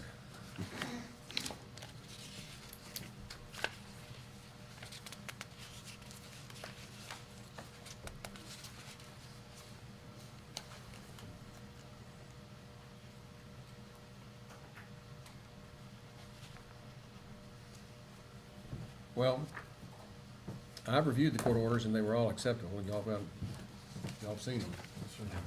So, I'll make a motion that we approve the court orders as presented, and we'll supplement with the numbers. Second. Those in favor, raise your hand. Yeah. Good. We'll move on to item 3.1, information agenda status. I got the numbers? No, Okay. that's different. We need, yeah, this is a status report from department heads. First one is from Human Resources. Good morning. Mrs. Putnam. So I'm going to start off with new employees and terminated employees, kind of one of our biggest tasks. So we've had 11 since February 1st, new employees, and then 13 who have left Kirk County. Unemployment, we've had 5 since February. That's the most I've gotten in such a short amount of time. 4 were ruled in our favor, 1 was not. I do want to take a moment to say that those favorable decisions are because of department heads' documentation, which is crucial. So that way, you know, the less unemployment claims are approved, the less we pay. So that's great. I was very pleased with that. DCDRS, they came out March 26 and 27, conducted some presentations at Road and Bridge, the Sheriff's Office, and here at Commissioner's Courtroom. We had 50 attendees.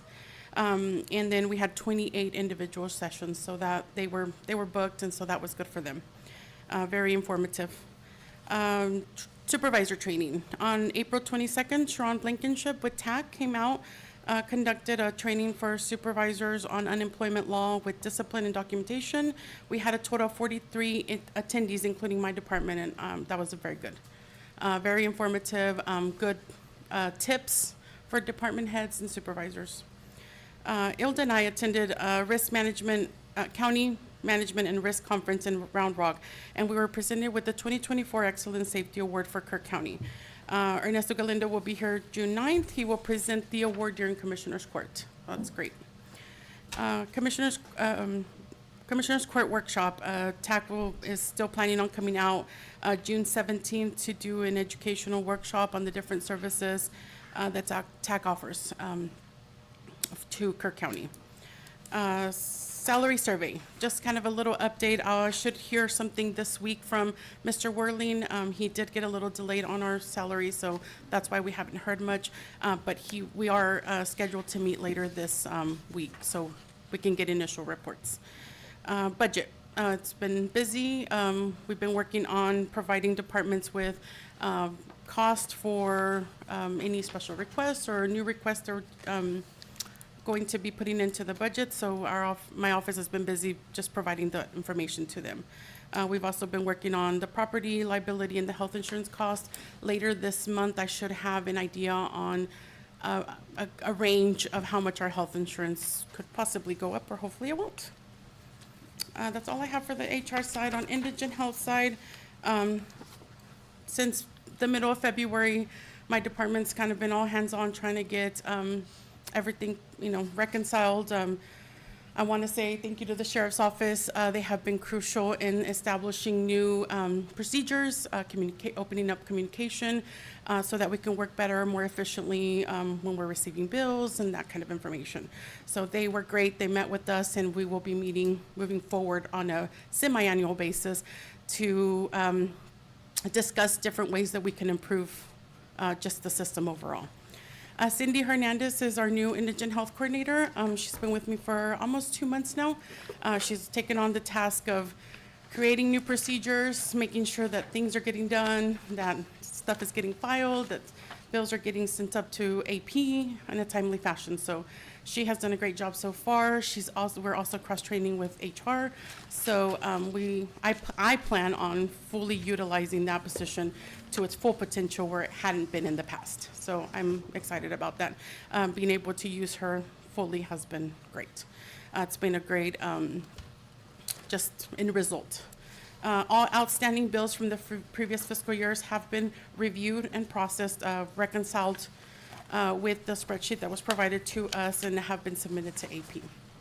That's it. If you guys have any questions for me. Yeah, Sylvia, what's the, back to your item 7, the workshop, what's the time? Probably going to be at 9. It's going to be posted. I'll get with Miss Jody on getting that posted.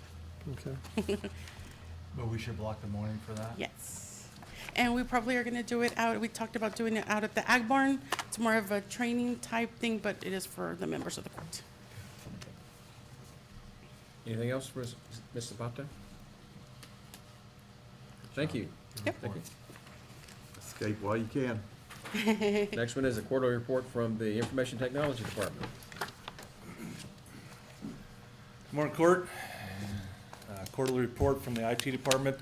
So back in January, we kicked off our required annual cybersecurity training, currently sitting at 86%, with the mandate being due 1 August. I've got a couple of slides up here to kind of show a little bit of progress that we've got from the know before training. I know there's a lot of squiggly lines and small numbers up there, but as you can see from the downward trend, our risk score is vastly improved since we started, actually back in August, I believe is when it was. Next slide. This kind of shows a breakout per county department. Those that have completed all the different cyber training, the phishing training events that we've had, and some of the outstanding stuff there on the right, broken out by department. And then last one. And then this actually shows the how people have responded to the different phishing attempts. And I purposely blocked out all the department's stuff this time. Next time I might not be so generous. But as you can see, we still have some vulnerabilities, but overall, we've been making some really good progress with the phishing training. So it's, and compared to some other agencies that I've spoken with, we're actually doing better than most. So I'm pretty excited about those results. So moving on, since January, we've closed out over 850 reported trouble tickets. That doesn't, of course, cover all the direct phone calls and emails asking for support. And while I don't have a good hard numbers to look at on this, it seems like most of the reports or issues are resolving around Encode or Odyssey. And hopefully with our migration to Odyssey in the cloud, some of that stuff will go away. And I'll touch on that here again in a second. Equipment-wise, we've replaced over 70 monitors and 20 desktops. We've been busy. Most of that stuff has been out of necessity. They just either stopped working or broke or whatever. One of the big projects we've actually taken through our department is actually a network-wide architectural improvement that helps with our efficiencies and redundancy, load balancing our data transfers between locations, spread out. We've also upgraded document management system for the courthouse. For historical records, that program actually, the license on that one had expired 2 or 3 years ago. We managed to catch that up and get that back online. It was an oversight from before. We actually had training on that back in February for the users. I believe that's actually run its course, and that's running pretty smoothly now. We've also facilitated an infrastructure upgrade for the Department of Motor Vehicles in the courthouse. That entailed running new fiber line into the courthouse and replacing the router for the DMV equipment. In March, we started with our EDR, the Endpoint Detection and Response Program. I would say about half of that's still in the learning phase of what the different programs are that the users work with on a daily basis. Some of the lower traffic areas are actually live and it's working. We had a case actually last week where we were trying to run an update on one of the programs and it wouldn't allow us to do it unless we actually paid specific attention to the EDR program to say, yes, no, this is valid. So pretty excited to bring that fully online here in the hopefully near future, which will actually also allow us to close out a little bit more of an antiquated program that costs us like $9,000 that just in annual licensing. Back in March, we hosted the cybersecurity tabletop exercise at the Youth Events Center. We had over 50 community leaders from throughout the county, not just the county, but the city, K-Pub, and Shriner all had representation there as well, so that was actually a really good turnout. And that was actually facilitated by some of our local partnerships with the local experts in cybersecurity that we leveraged in our partnerships with.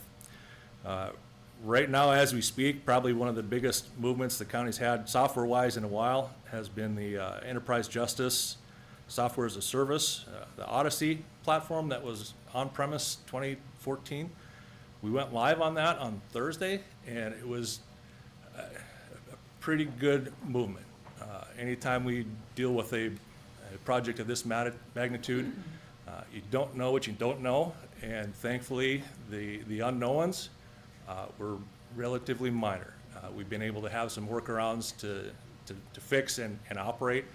So we haven't had really any major struggles with that, whether it was within the courthouse here or at the sheriff's department. We're waiting for I'll say fourth-party vendors to actually get in contact with our third-party vendor to fix out some of the comms issues that we're having. Now, some of that has to do with the current version of the 2014 Odyssey platform that is in that cloud. A few of the functionality pieces are missing in there. Again, it was some of those unknowns, but workarounds are in place. And when we do migrate to 2023 Navigator, which should hopefully be in the next coming weeks, this was a phased approach. Hopefully these unknowns will be identified and fixed before we make that migration. So overall, actually, it's been a pretty smooth, heavy lift, just because of everything that was involved, all the different departments, whether it was live court proceedings or jail movements. It's been a lot of moving parts and pieces in there. So overall, very happy with that movement. It's still going on. We're still working through some of it, but we're pressing on. Some of the upcoming, ongoing projects that we've got here in the coming quarter is our Active Directory installation. That one had been put on hold until our Odyssey cloud migration had moved, as well as the Encode platform. We're researching some technical possibilities to actually move ahead with the Active Directory migration, even while we are working through the Encode piece, because that was kind of another sticking point that we're looking at. So working with the treasurer's office and the auditor's office to see exactly what we can do. While that project has been on hold, we built a sandbox back there for us to test, what is it going to take to migrate every user in the county, all 350-ish users, with all their profiles, make sure that all their permissions and stuff are correct. We are probably at the 95% resolution on that to get that cleaned up, so that way that will also be hopefully another smooth migration. Another ongoing effort is the consolidation of the county printers and copiers under one umbrella, one contract.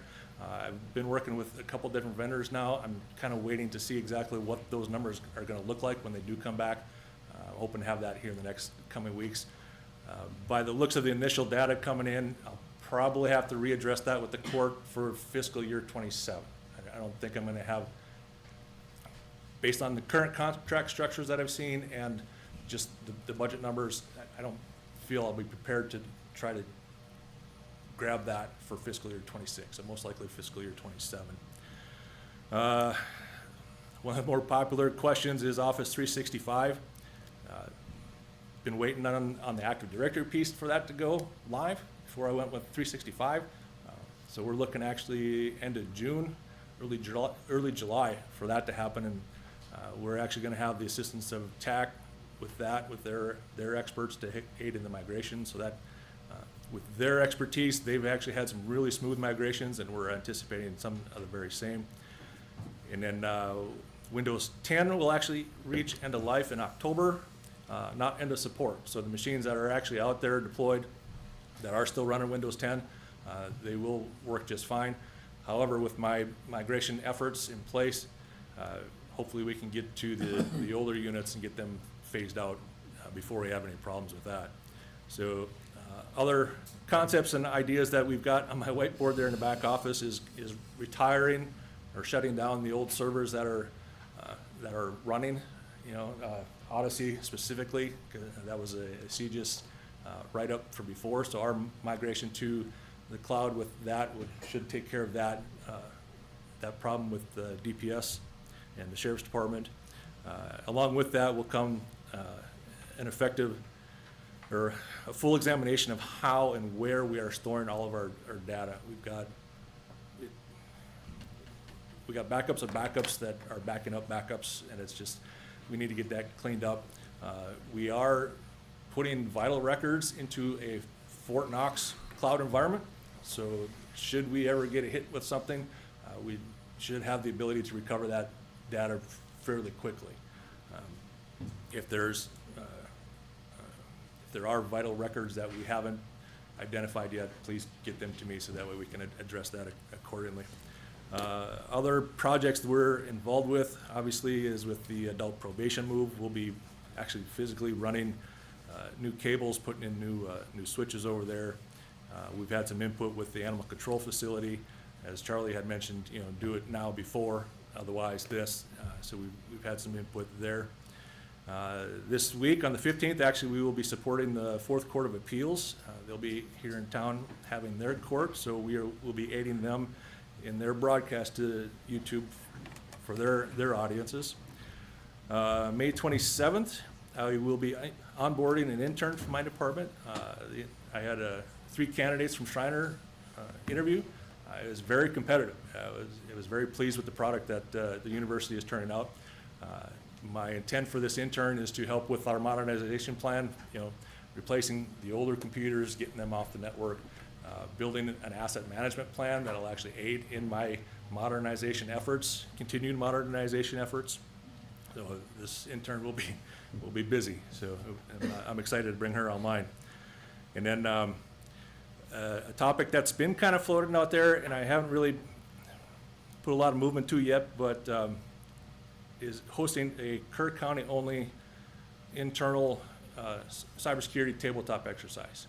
What do the different department heads do when an event hits? What does PA do? What does the county attorneys do? The treasurer's office? What are their specific roles? I've got a rough plan in place, but we need to work it. We need to exercise it. So it's initial thoughts only. I've got it on my whiteboard as a to-do down the road. Whenever we get some brain bites, we'll try and put that together. But other than that, attended a few AI conferences, trying to figure out how that can be helpful within the Kerr County. I'm open to suggestions and ears, and I've got some viewpoints on that. But much like the city, we're both in our infancies with artificial intelligence. So with that, I'm open for questions and comments. You're doing a great job. If part of your goal is to keep me from clicking on anything, I'm scared to touch anything on that computer, Good. man.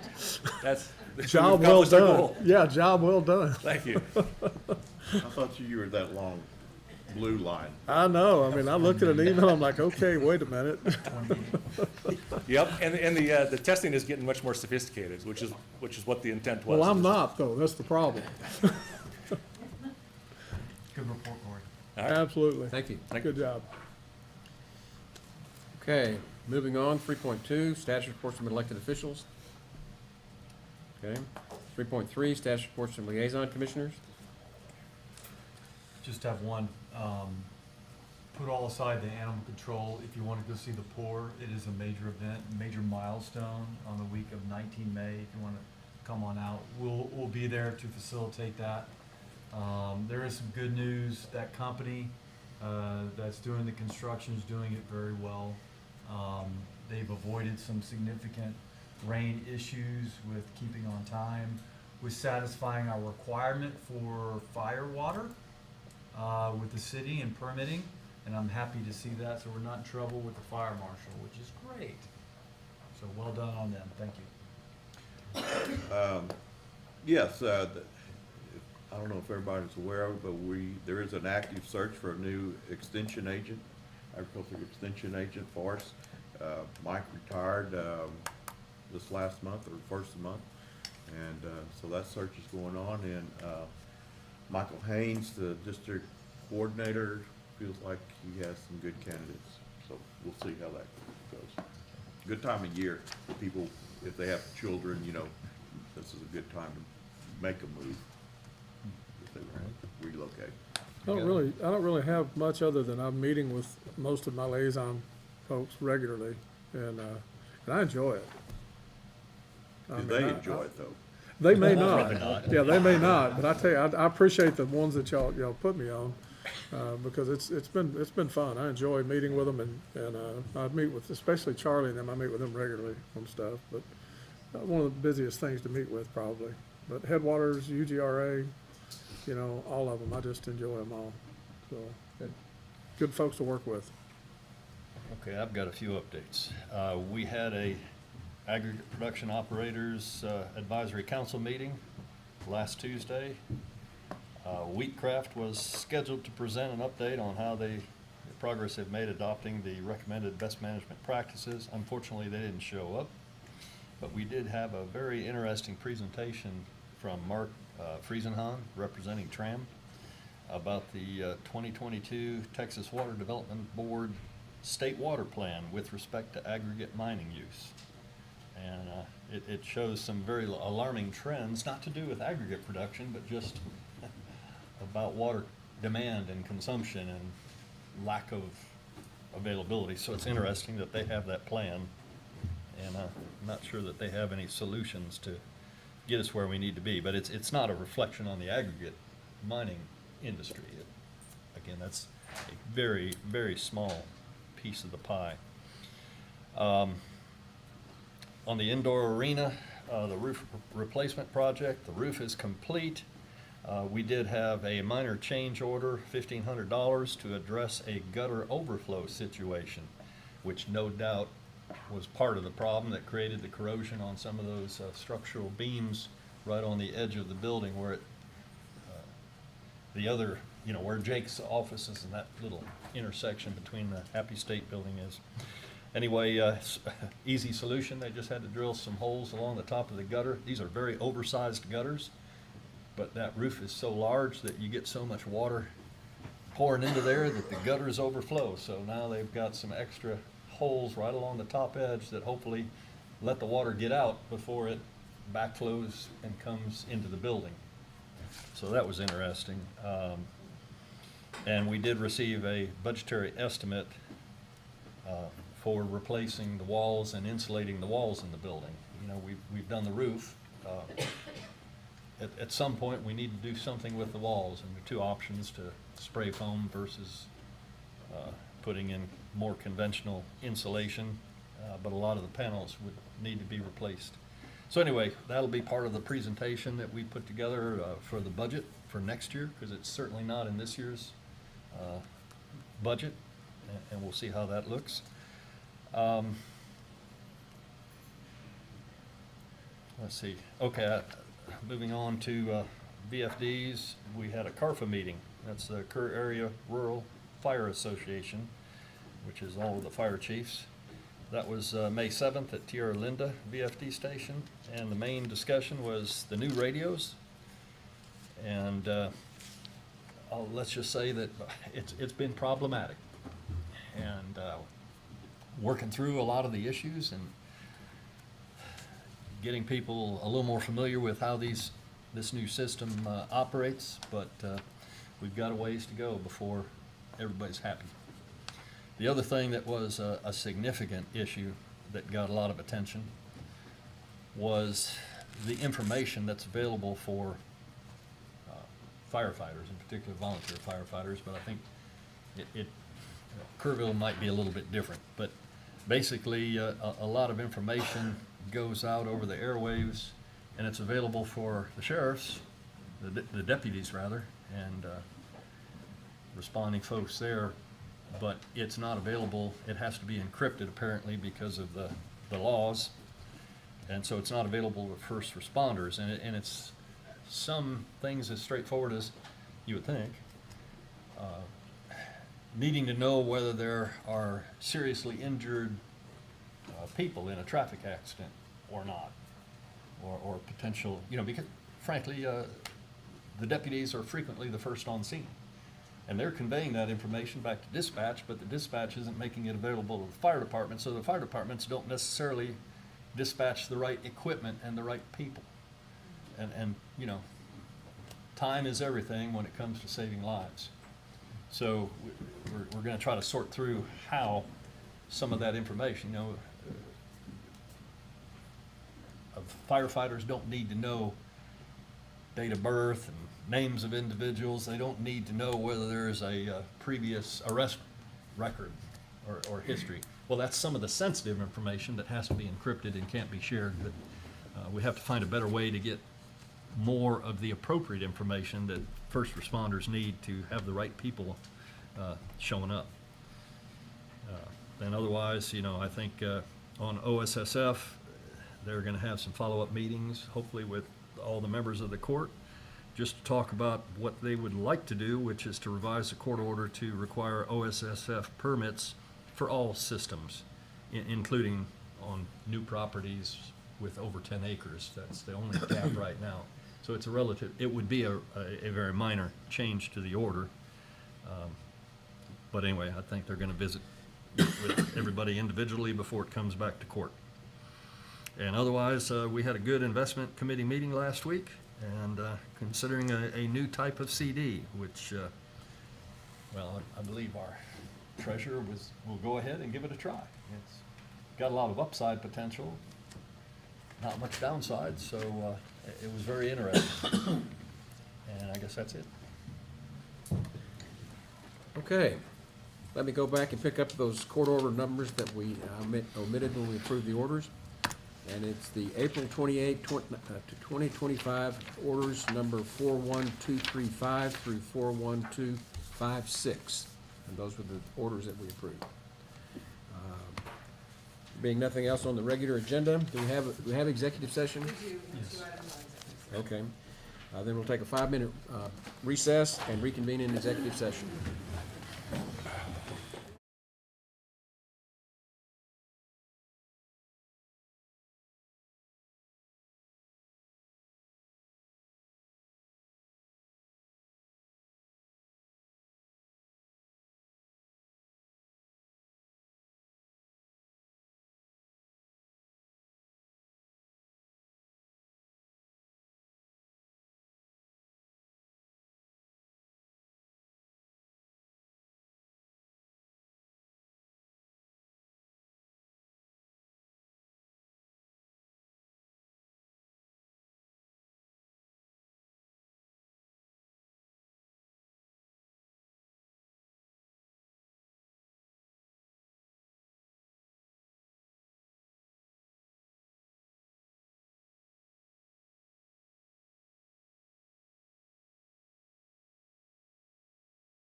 We're back in open session. It is 1:20, and we now stand adjourned.